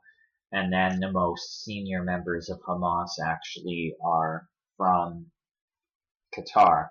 And that money came through the Al-Thani family. The Al-Thani family are who founded Al Jazeera, the renowned news outlet. So Says the mandate of the SSHRC's Indigenous Advisory Circle, formed in 2014, is to provide guidance and senior management to support and promote Indigenous research and talent development to help advance understanding of reconciliation. Through an approach of collaboration and co-development, the Circle guides SSHRC in the development, validation, and advancement of the following core areas. And it talks about reconciliation efforts, Indigenous research, Indigenous talent programming, etc. And then mentions that it's comprised of 15 members, including 2 co-chairs nominated by the Circle members, 1 Indigenous elder, and Indigenous researchers drawn from First Nations, Inuit, and Métis groups. Right, so as well as non-Indigenous researchers with in-depth working in partnership with Indigenous communities. Right, so, you know, once again, Claudette Commanda, her whether she's native or not is totally put into question here. So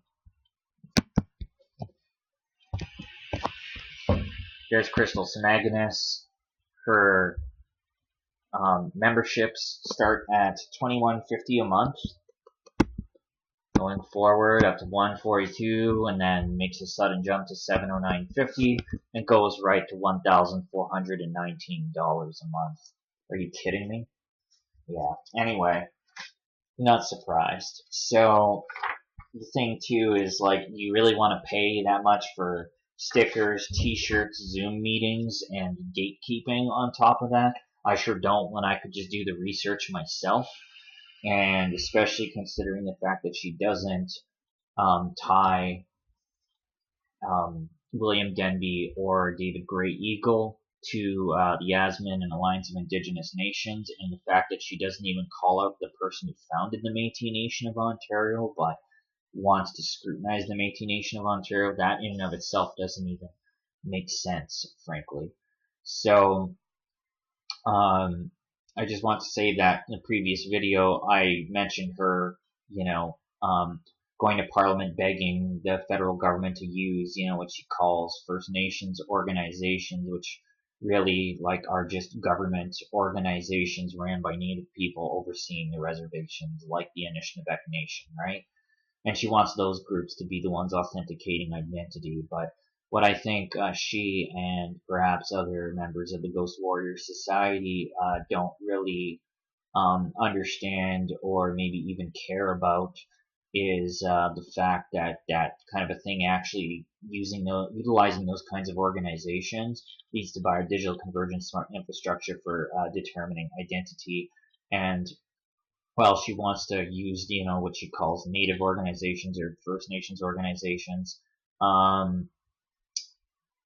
those organizations to build those technologies and regulations surrounding them would have to actually work with the standardization organization. So, like, you know, the Standardization Council of Canada. So pretty much they would have to actually work with other groups in order to make things happen in a legal sense anyway. And by legal, I don't mean moral or correct. I mean in a contractual, in a contractual sense, right? So this particular guy here, Jeremy Bomberry, lives in Toronto. He's partnered with Crystal or Michelle Cameron or whatever her name is from Ghost Warrior Society. And they were going to do a free in-person truth teller series at the Hamilton Art Gallery that got canceled. I'll leave the news articles linked in the description that I addressed in the previous video. And as well, you know, I find it interesting that he has a sacred Polynesian tattoo over here. So, just to go over a little bit about the Polynesian tattoo here. In the Polynesian group, tattoos represented many characteristics of the person wearing it, such as personality, identity, status in society, genealogy, history, life story, etc. Getting tattooed with traditional methods was often an extremely painful process, but it was considered a rite of passage for many men. Declining the tattoo or not finishing because of the pain could mean being seen as a disgrace or being hated by the tribe. A tattoo has different meanings depending on where it is placed on the body. Also, the direction and relation in space of the tattoo means different things. This is because in Polynesian culture, humans are seen as children of heaven and earth. Heaven and earth were once united, and legend says that it's man's ultimate quest to find that union again. Humans represented the connection between heaven and earth. So tattoos placed in the upper body relate to spirituality in heaven, while tattoos in the lower body relate to the world and life on earth. Right. Okay. So just want to say too that Jeremy is he's Haudenosaunee from Six Nations of the Grand River. So what he's doing is, I guess, cultural appropriation, and these people think there's some kind of authority and try to force people to identify who they are. When calling people out as quote-unquote pretendians, it's senseless to have a Polynesian tattoo and call it Polynesian inspired, like he says here. So this is hypocritical, disrespectful, and offensive to Polynesian people, and Jeremy Bomberry here is misrepresenting himself. So this is like calling the kettle black right here. So you have this online event here about, what they say is combating pretendianism, right? With panelists like, Christine Cameron or Crystal Samagnus, whatever, Dr. Kim Tallbear, Mark Merlanen, and then Jeremy Bomberry here. And so then you have the opening prayer by this elder Nina Wilson, who is part of Idle No More. She's one of the 4 founders of Idle No More, and her late mother is Vicki Wilson, who was part of the American Indian movement. Just like Floyd Westerman. Pretty interesting to see that little connection there with Kim Tallbear and Nina Wilson. And also I want to say too, with Idle No More, pretty much when you go to donate to their organization on the website, it leads to something called the Polaris Institute, which is ran by neuroscientists, psychologists, and basically people that understand human behavior. So that is pretty interesting considering the numerous spellings and meanings of the word idle, whether spelled I-D-L-E, I-D-O-L, or I-D-Y-L. So, and then also, I want to say too that the Tides Foundation is involved in funding Idle No More, and as well as largely involved in the Palestine movement.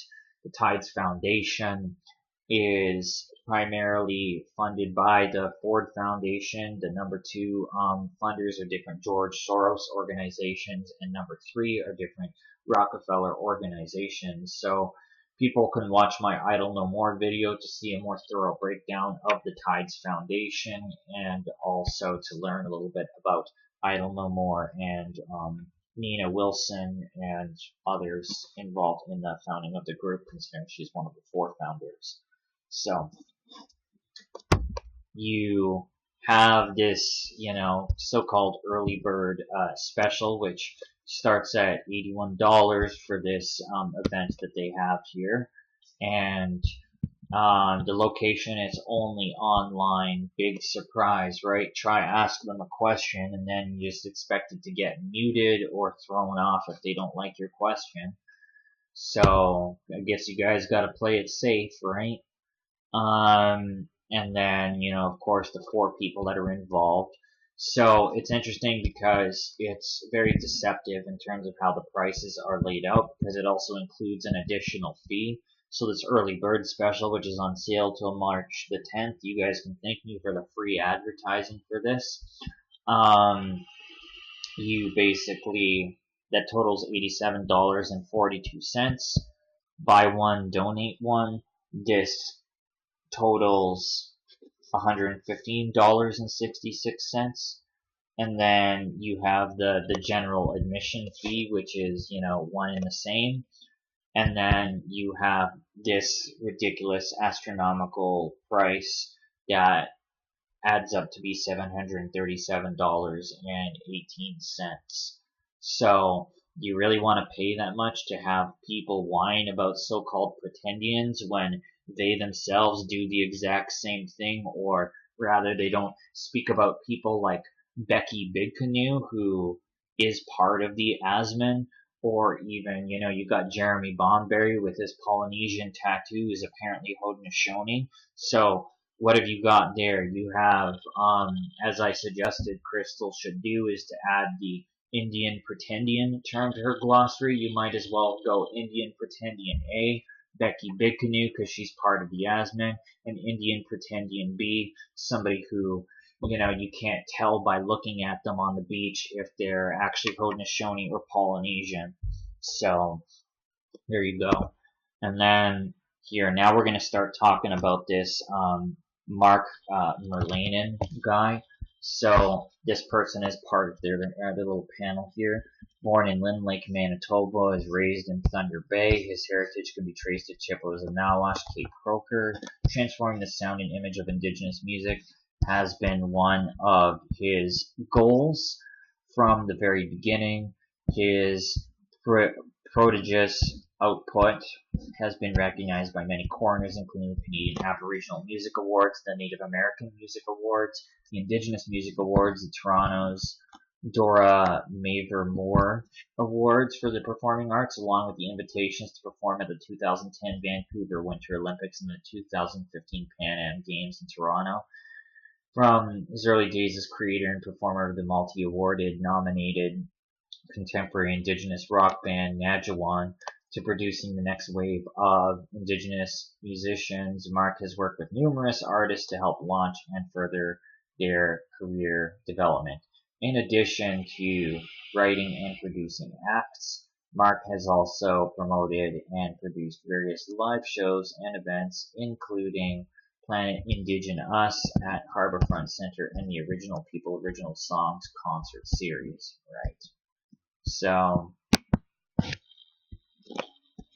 again, you have his record studio here, and or a record label, excuse me. Full service record label providing professional music industry services to emerging and established artists, and it says they tailor services to meet clients' needs, including recording, production, distribution, sync placement, PR, radio tracking, management, consulting, and more. 16 releases in the past 4 years from various artists have been have assisted our artists in reaching their career goals by increasing the number of festival performances showcasing various music conferences, including Folk Alliance International, Folk Music Ontario, Breakout West, and being nominated for Music Industry Awards. Many of the artists are also charted on music charts across Canada, including Indigenous Music Countdown. Now, that's funny because also with Indigenous Music Countdown, the band Tribes or Tribs, Tribz, has been on Indigenous Music Countdown as well, and it features Errol Star Francis of the ASMIN, who's the Jamaican guy that I showed near the beginning of the video, and Donnie Hill, who has roots in Six Nations, is as well part of that band. And he has mentioned agreeing with Errol Francis in his views. So basically, he is aware of Errol being part of the ASMIN and supports him. And it says that they have over 30 years of experience working in the music industry. And Mark, in his early days as creator and performer of the multi-award nominated contemporary Indigenous rock project Najawan, currently produced the next wave of musical artists, and so on and so forth. Merlanen Music was started in 2019 because Mark realized that there was not only a need for artists to record their material, but to also get it out to the public once it was recorded. And so together with him and his wife Laura, they run the record label and recording studio serving all artists while specializing in serving Indigenous artist community. So Laura, with 20 years experience in project management, financial, and professional services. Her expertise has helped clients make informed decisions as well as meet their business professional goals. Brings a common sense approach and skills in budgeting, organization, and focus to the music industry. Her problem solving and interpersonal skills gave her the ability to handle all aspects of the industry from technical issues to artist nurturing. And then, of course, you have Mark Merlanen as well, and then with support from Ontario Creates. Right, so we'll be looking at some screenshots and stuff first to see here what exactly they're a part of here. Sorry, just before I actually go over the no, I will go over the screenshots, excuse me. So they have this pilot program called Verified Indigenous Performer, or VIP, okay? And so it's a program for verifying native identity for musicians. And in the first post about VIP, it mentions documentation such as birth records, census records, or tribal enrollment records. And they also expect for community verification. So as well, because it says that DNA tests are limited, right? Well, and then also it says that what is it? Cultural connection and community acceptance are equally important. It says so. Basically,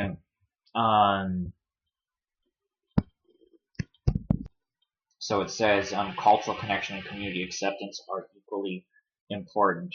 So basically, by that standard, then someone is ousted from the community or not liked.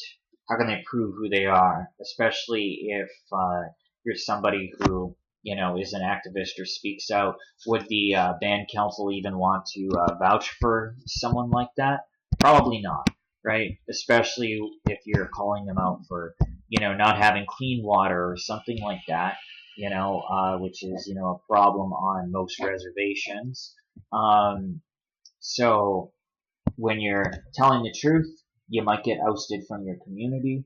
So they want these letters of references to prove who you are. These people are all about authenticating identity, yet work with people who either are fakes themselves, like Claudette Commanda, for instance, or have people that appropriate other cultures, like Jeremy Bomberry, or simply put, these people are nothing short of jokes is really the best way to put it. Unfortunately, they want everybody to prove who they are, and I guess don't see any faults in their own actions at all. And it says that for like the requirements, that it says that you need 2 references from the community claim that you claim to be from, and these references can't be family members. It says these references must be willing to be contacted by the VIP program for verification purposes. Right, so that's pretty much like, okay, you can't use your family, you gotta use other people there. That's like, what is this, like you're applying for a job or something? Give me a break, right? And it mentions working as well with the Indigenous Music Office as well. And the Indigenous Music Office here is something I'm going to look at very briefly here. It says that we believe that the unique and distinct sounds of Indigenous perspectives deserve a central place in the global music industry by providing Indigenous musicians with essential resources, real opportunities, and growing platforms. We empower them to raise their voices and share their learned experiences with the world. The Indigenous Music Office supports and promotes Indigenous artists, ensuring their music is heard and respected locally and treasured internationally. And so, of course, you have different kinds of like talent and art sort of agencies here, but you have different elements of government funding, which is not surprising when it comes to the music industry. But what's interesting about the head of Canadian Heritage here, just want to share, or sorry, one of the ministers involved in Canadian Heritage, not the actual one in charge, but this Terry Duguid is responsible for Prairie's Economic Development Canada. So Prairie's Economic Development Canada is one of the 7 regional development agencies, and those 7 regional development agencies are all involved in biodigital convergence, smart infrastructure.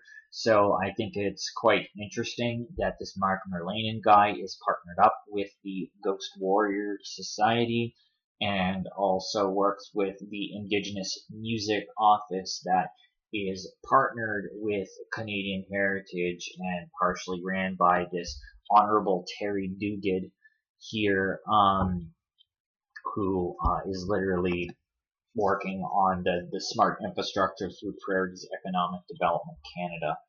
So, small world, I guess. But anyway, it says here in another post, he mentions that that this is the trial, and of course, this person is Mark here is of course going on the pretendian bandwagon, if you will.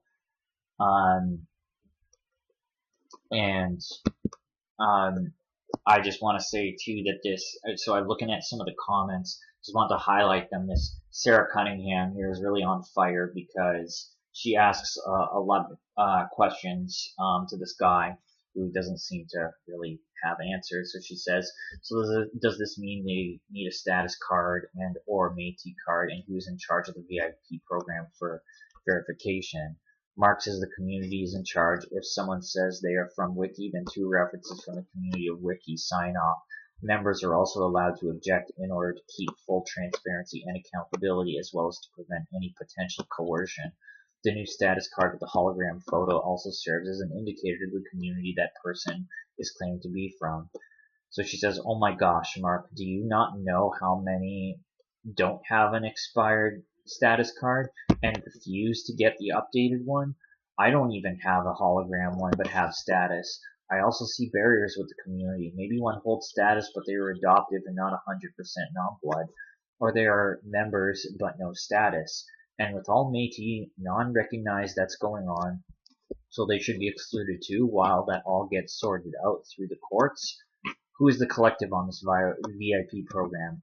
Also the barriers for all our 60 scoops coming home once again, just creating yet another barrier for them to be included. It's a process to find the roots, even in my community welcoming home members taken long ago. So Mark says, I can see you have many questions. Perhaps wait for the entire rollout and information to be released. I'm sure we'll answer most of your questions in there. Once again, this is a trial phase that will last until the end of the year. This program only applies to professional working full-time musicians who primarily make their revenue in the music business. So yeah, Mark was just trying to find his out there and couldn't answer Sarah's questions at all. So yeah, and this is definitely creating a barrier for those that were part of the 60 scoop. So, good comment, Sarah. So, now this Tim Harrison. I can see non-Indigenous festivals having the resources to research or validate a performer status, so I don't think it's intentional. Lots of people get snowed by someone claiming a certain heritage, so I wouldn't necessarily put them on notice like they've been evilly stroking their mustaches over this. I suspect if the information was available, they wouldn't allow this kind of thing to happen. Speaking as a founder of a non-Indigenous festival, if you provide a way for me to do a quick check, then great. Otherwise, I'm going on the word of those who apply and claim Indigenous status. How am I to know otherwise? I certainly don't have the CBC's resources. Don't yell at me for not knowing. Please support me for trying to be an ally. Good comment. I would like to know more about this VIP collective program and who is creating the guidelines. I'm wondering. Music comes from the land, so if you're a part of this and that blood and never lived on the land but carry the blood, should that be taken in consideration? Just because someone has Scottish or Swedish roots and lives in Canada, never lived in their home country but grew up with that culture and their heritage, they are considered pretend to and have to verify their identity of their roots? Music and performances are more than just identity, it's about experiences. And Tim says, I couldn't answer those questions. That's a Mark thing. I'm just hoping that non-Indigenous festivals or events aren't being held responsible for the claims of performers. Your points above show how difficult it would be for me, for example, to assess status. My concern is who is governing this VIP program with this collective, founders, and funders, or funders, as they would be held responsible, and who is sending out this notice of warning, still waiting on a response, and who is providing this education of the body of work for verification. Have all territories, First Nations, Métis, and Inuit people agree with this body of verification? For something like this, the collective of who has created this needs to provide that information and or list. Just because a lead singer is Indigenous but does cover music or has written a song with others and the rest of the band is not Indigenous or verified, I have so many questions about this. Not to mention our brothers and sisters in the States who have no status cards, so we cancel out international Indigenous artists. And what about our brothers and sisters here in Canada who are on unceded lands and territories? Yeah, so good solid questions and comments that Mark, of course, dodged. Go figure. Like a true politician, right? So this is an announcement of the, pilot VIP program. And so with this announcement here, you can see other comments here. This person here, Liam, asked about mixed heritage and verifying Métis, and Mark says that he's hoping to partner with Métis organizations on the next stage of development, which would become the Métis Verified Performer Program, the MVP program. So that's interesting. I wonder if you're going to work with the Métis Nation of Ontario and see what Crystal has to say, or if she'll turn a blind eye to you like she does with Tony Belcourt and Claudette Commanda. Who knows? And of course, only one comment from her, surprisingly, here.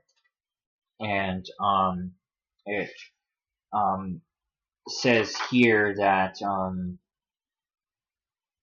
she says, excellent work. May I suggest a dispute resolution section, because there will be disputes if an applicant does not agree with findings based on her extensive experience with pretendians. A segment of the dispute resolution could include a database to maintain failed applicants and ensure this is maintained and available to industry professionals. Those warrior societies working on research genealogy and certifying as private investigators to assist in authentication processes, and we also have gathered verification policies from many sectors across the country and the U.S. So I'd like to know if Crystal actually has a PI license. That would be interesting.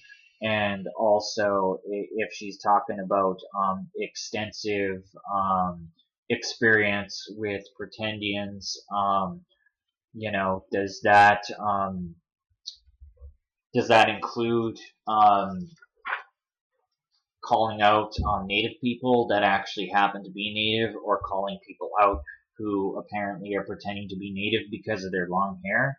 Because if so, then your experience is in question, but more importantly than your inadequacy, Christine or Crystal or whatever you call yourself, what is really in question is the ties that you may have to Tony Belcourt, and why you haven't been speaking about him, but speak about the Métis Nation of Ontario. And also, I would like to know about if you are perhaps working with the SSHRC in a manner more direct than Daryl LaRoe or Kim Tallbear or Claudette Commanda, those three people who surround you somehow. So please, by all means, reach out and we'll talk about it, and I'll tell you all about the Imagining Canada's Future initiative as well. So anyway, now to move forward here, this guy, Denise, this lady here, Denise Bolduc, curious of the process to this becoming an industry standard and who is conducting the verification. I have lots of questions, but this is my key one. So Mark says, for the pilot project, we've done the legwork and verification of our own artists. We had to do this regardless in order to submit to the Juno Awards, as by their requirements, 2 references are also needed.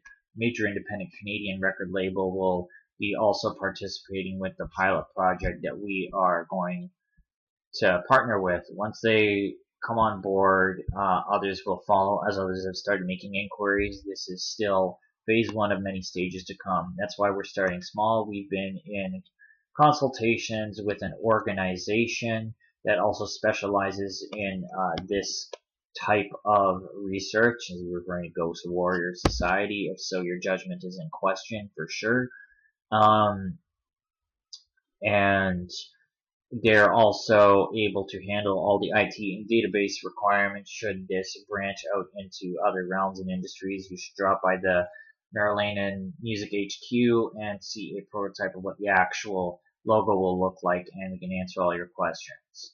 So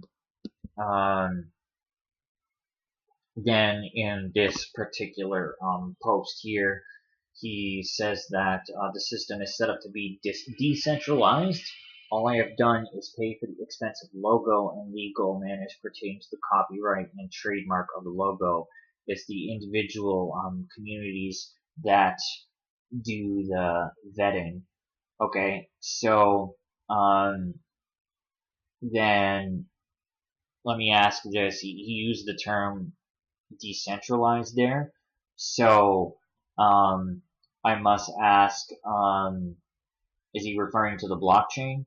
Because I've seen various posts about NFTs and the blockchain on this guy's Facebook, and it would be interesting to talk about his views on said things and his knowledge of such, because I very much doubt he's aware of Melanie Swan and the transhuman crypto cloud mines, or perhaps he is, and he's not really divulging such. But the point is, one of the articles that he actually posted is called "The Universe is a Blockchain."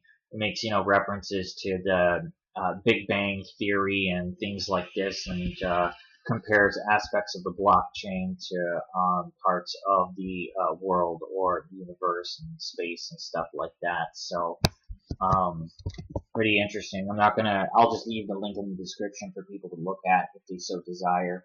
But anyway, to move forward here, this person, Wendy Walker, says that she hopes to take into account non-status people along with the Métis Nation.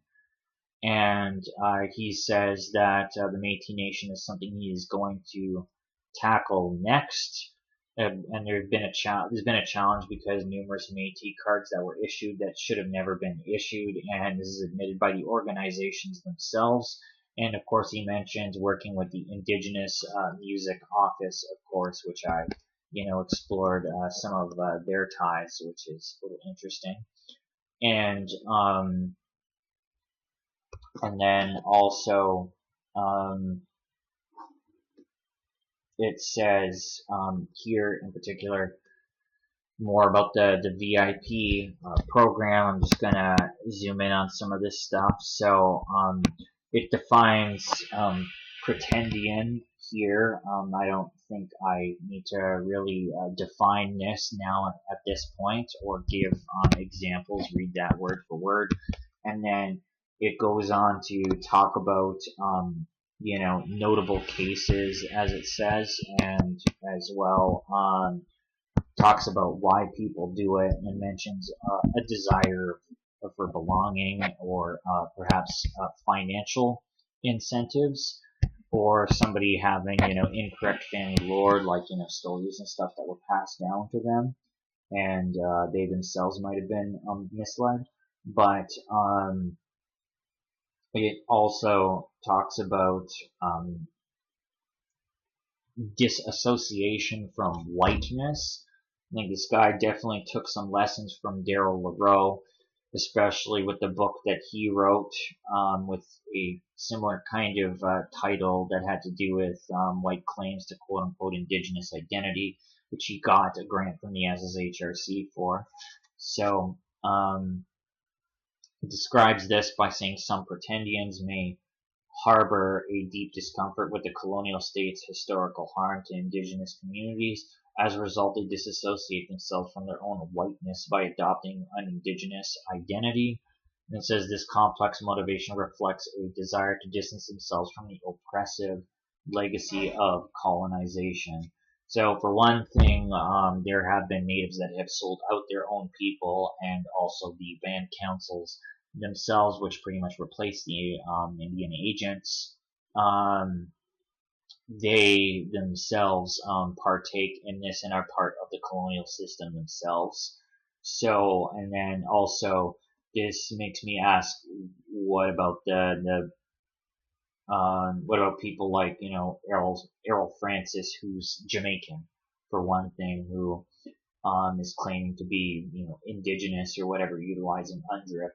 And what about those natives who support fake native groups, like, his fellow band member Donnie Hill from Tribes, who has roots in Six Nations? And what about the native people who are part of fake native groups as well?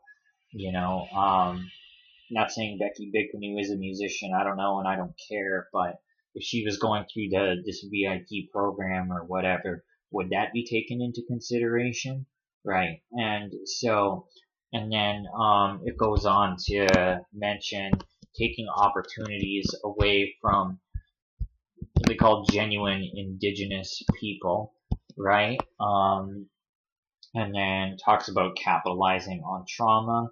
So, you remember how Tribes was on the Indigenous Music Countdown?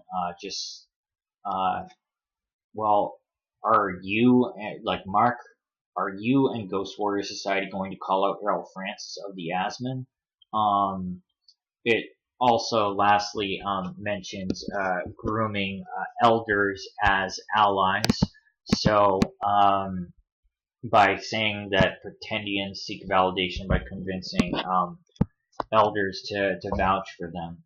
So, in and of itself, the whole idea of identity authentication you seem to be on board with Crystal about, and of course your posts about the blockchain put your morality into question, as well as your knowledge into question, and wondering if you support this convergence experiment or not. So, by all means, Mark, do a live with me as well, and we'll happily discuss these things. And what's interesting about the panel, too, is that it was supported by, the panel moderator is Amanda Fernandez, and the host is Inclusify. So Inclusify centers land sovereignty and leverages critical race theory and industrial psychology to build organizational cultures of inclusion. Inclusion really just means excluding anybody who does not agree with, in this case, critical race theory. So, and in the case of critical race theory, they largely rely on identity politics, and pretty much, blame problems and such in society relating to that of race, and pretty much also to, the idea of what they call white privilege is put out there, even though when you look at the word slave literally came from Slavic people that were taken as slaves, is where the word came to be. So the word slave actually comes from Slav, as in Slavic person. So, what do I know, right? So this Abrici Akwawulu is the chief mindfulness coach of Inclusify here, and he's the co-founder and executive director of something called Revify. And then, of course, you have Amanda Fernandez here, who is the founder of this Inclusify thing, and she's also the co-founder of Revify. So, and then says here she enjoys whiskey and bourbon. Sounds like a whole ball of fun there, I guess. And then Ravify is pretty much no different. Anti-racist values provide community-based programs, communities, and research. So it's all Revify and Inclusify are pretty much one and the same. So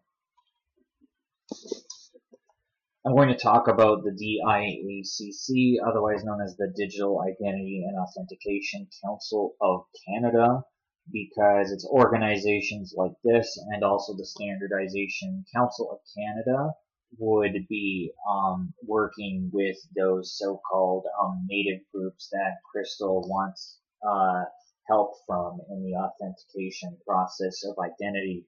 Yet, fact of the matter is those native organizations like Anishinaabe Nation really are just government organizations is what they are, with native faces overseeing native reservations. So, just as corrupt though. But anyway, they would have to be working with the standardization organizations in order to bring about the Convergence Experiment.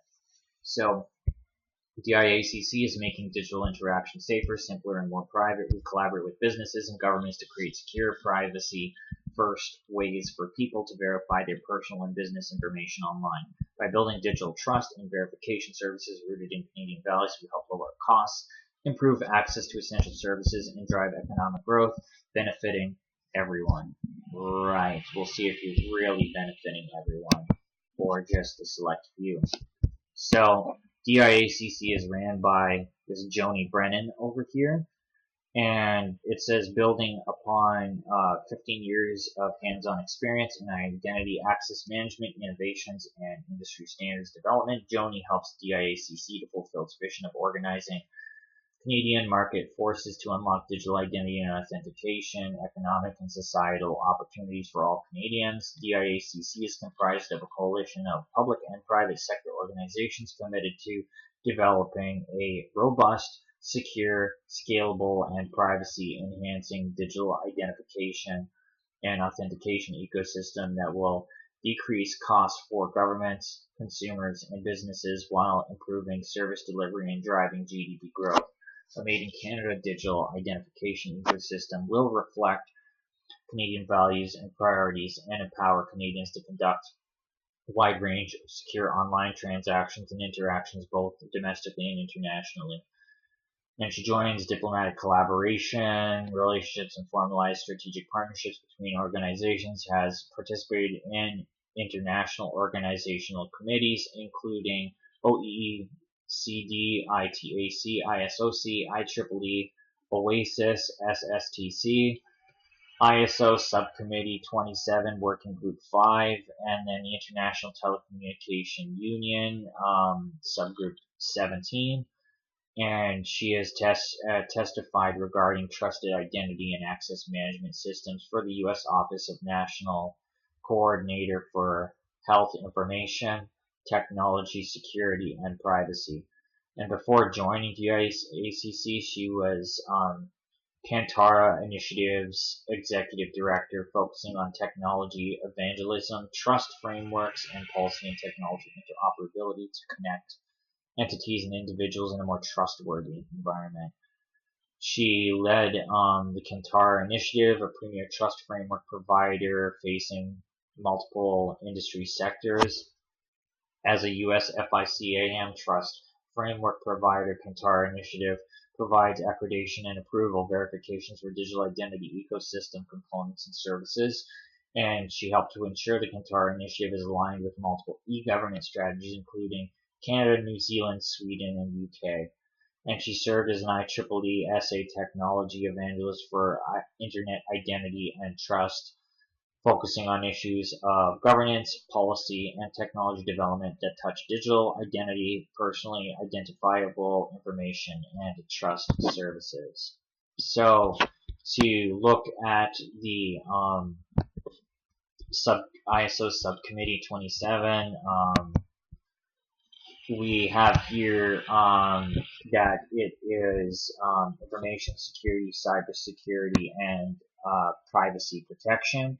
It is ran by Germany, and basically they deal with security requirements, capture methodology, management of information, ICT security, in particular information, security management systems, security processes, and security control devices, cryptographic, that's blockchain, and other security mechanisms, including but not limited to mechanisms for protecting the accountability, availability, integrity, and confidentiality of information, security management, support documentation, including terminology, and so on and so forth. So basically here, so this is ran by Germany, and they're the secretariat here of this particular subcommittee.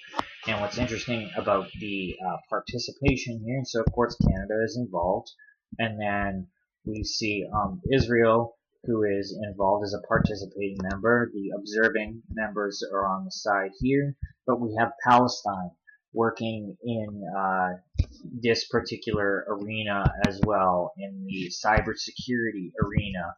And what's interesting too is that Israel and Palestine work together in the blockchain technical committee as well.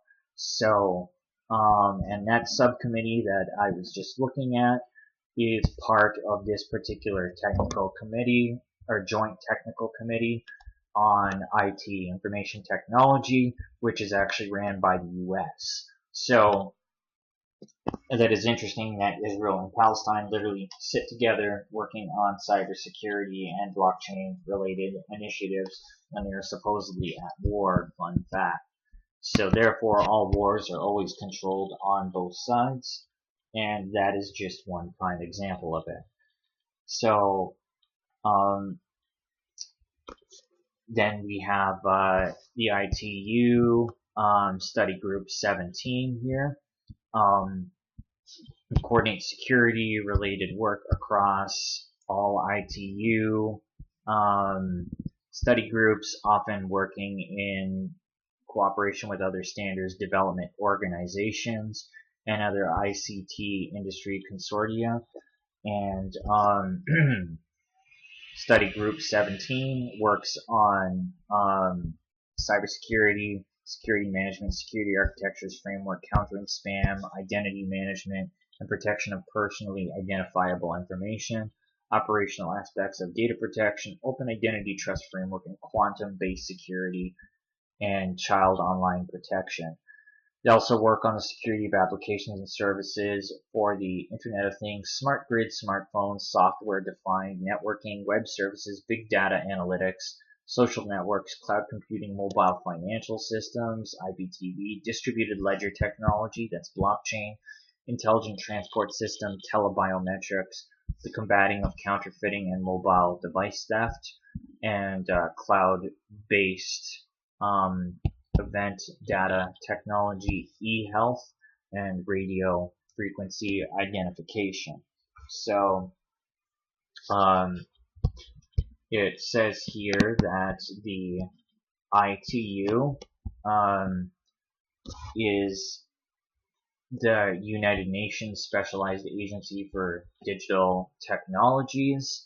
The organization is made up of a membership of 194 member states and more than 1,000 companies, universities, and international regional organizations, headquartered in Geneva, Switzerland, and with regional offices on every continent. ITU is the oldest agency in the UN family, connecting the world since the dawn of the telegraph in 1865. And that is the furthest I have personally been able to trace this convergence experiment, this convergence agenda. However, it probably goes back far further than that, but that's for an open discussion another time, perhaps, maybe when I do a live or run into someone in person, because in person conversations are the best ones to actually have to bring about this kind of information. So the Secretary General is Doreen Bogdan Martin, and she took the position of Secretary General on January 1st, 2023. With over 3 decades of leadership experience in global telecommunications policy, Ms. Bogdan Martin has emphasized the need for digital transformation to achieve economic prosperity, job creation, skills development, gender equality, and socioeconomic inclusion, as well as to build circular economies, reduce climate impact, and save lives. Her historic election by ITU member states in September 2022 made her the first woman ever to head the nearly 160-year-old organization known for mobilizing innovative partnerships. She aims to promote meaningful connectivity, intensify cooperation to connect the unconnected, and strengthen the alignment of digital technologies with inclusive, sustainable development. Right. So, the circular economy pretty much refers to, well, why recycling is useless along with compost, because all these things end up in the same place, get superheated, and that is how you create graphene, which I spoke about graphene earlier, used in twinning technology basically, and touch screens for your smartphone, batteries and stuff like that. So the thing to the circular economy basically just refers to reusing materials to create something. So then you have the Governing Council of the Standardization Council of Canada.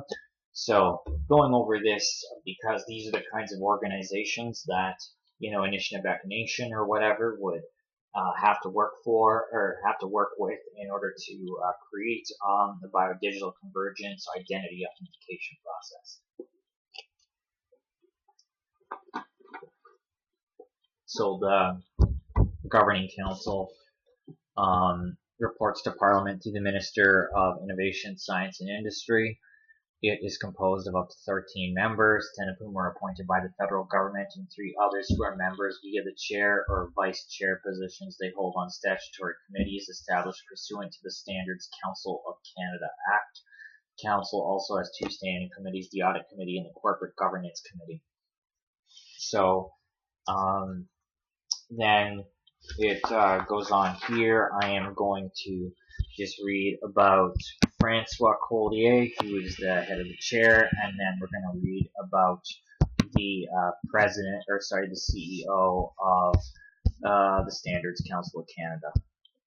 So starting with Francois over here.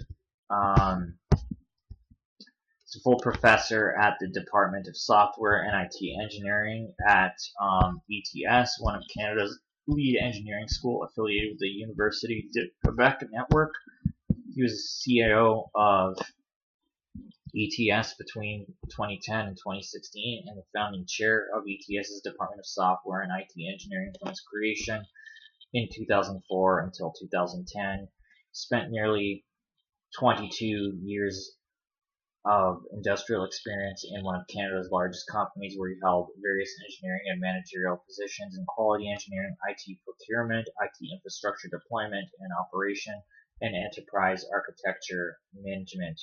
He was an observing member of the board of ETS and a member of the boards of RISQ, and he is currently an observing member of the board of CEFRIO, a digital culture accelerator in enterprises and organizations. He's been continuously involved in software and systems engineering standards development since 1984, where he started to contribute to the development of software engineering standards at the Institute of Electrical and Electronics Engineers, the IEEE, as I mentioned earlier. He was the International Secretary of the Joint ISO and IEC Subcommittee responsible for the elaboration of standards in software and systems engineering from 1993 to 1997, and its chair from 97 to 2017. He also held the convenership of ISO, IEC, Joint Task Committee 1, Special Working Group for Technology Watch on International IT Standardization from 2002 to 2007.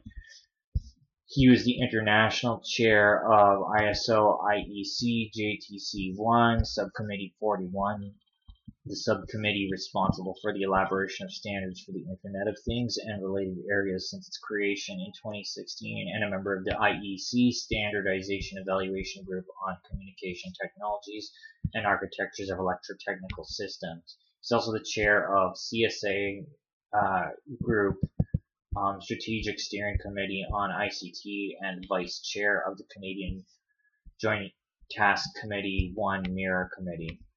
And he holds different degrees from pretty much all over the place and was a member of the IEEE here. So now to read about the CEO, which is Chantel here.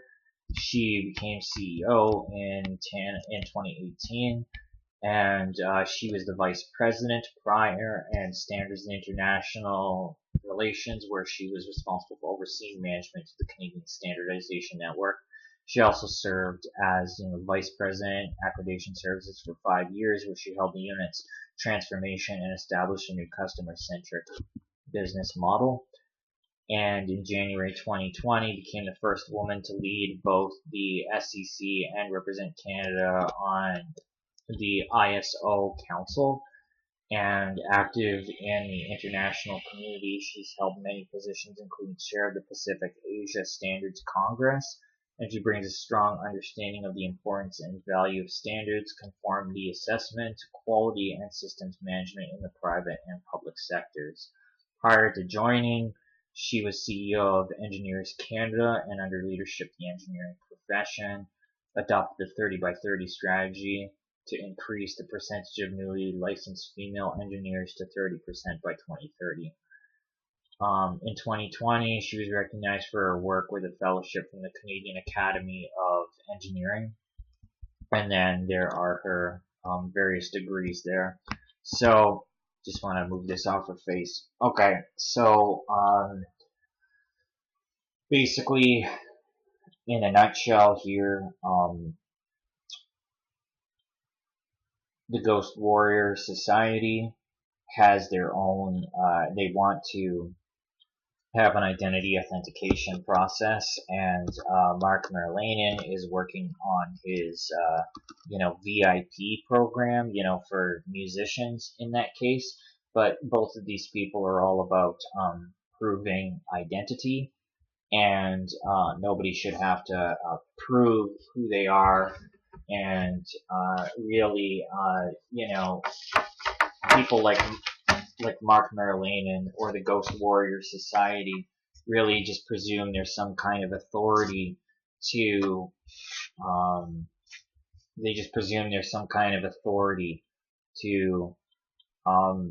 get people to prove who they are to them, and who the hell do they think they are?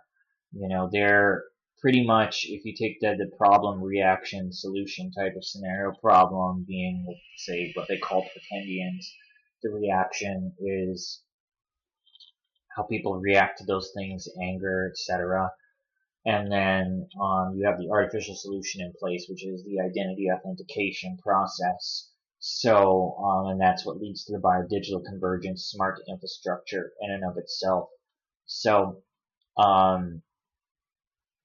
with this kind of thing being said, really, whether it's people in the freedom movement like Kellyanne Wolf, or whether we're talking about the Ghost Warrior Society, those are just puppets carrying out the goals of the standardization organization. So we need to form ethics committees, very much like how James Scott has an ethics committee in Ottawa, and we have to uh, bring forth these concerns and findings and make the public well aware so that they can reject this kind of infrastructure and a new kind of society that people like Phil Lane Jr. Want to create. And all these people, whether we're talking about standardization organizations or people like Phil Lane Jr., they might use different language, but are still trying to convey the same agenda. So we have to form ethics committees and inform everyone about what is going on so that we can reject this. And also, I'm going to suggest that people look at findaspring.org so that we can protect our, natural springs and actually keep water, because water is important for all of us to survive. So as well, we do have to keep this water open, especially for those reservations that don't have clean water or running water. The natural springs need to be open so that we can all survive and live harmoniously, and I will do everything in my power to make sure that these springs remain open. So thanks everybody for watching. If people want to reach out to me directly, they can do so in the comments here, or they can find me directly on Facebook at Matt and Cedar. Thanks everyone.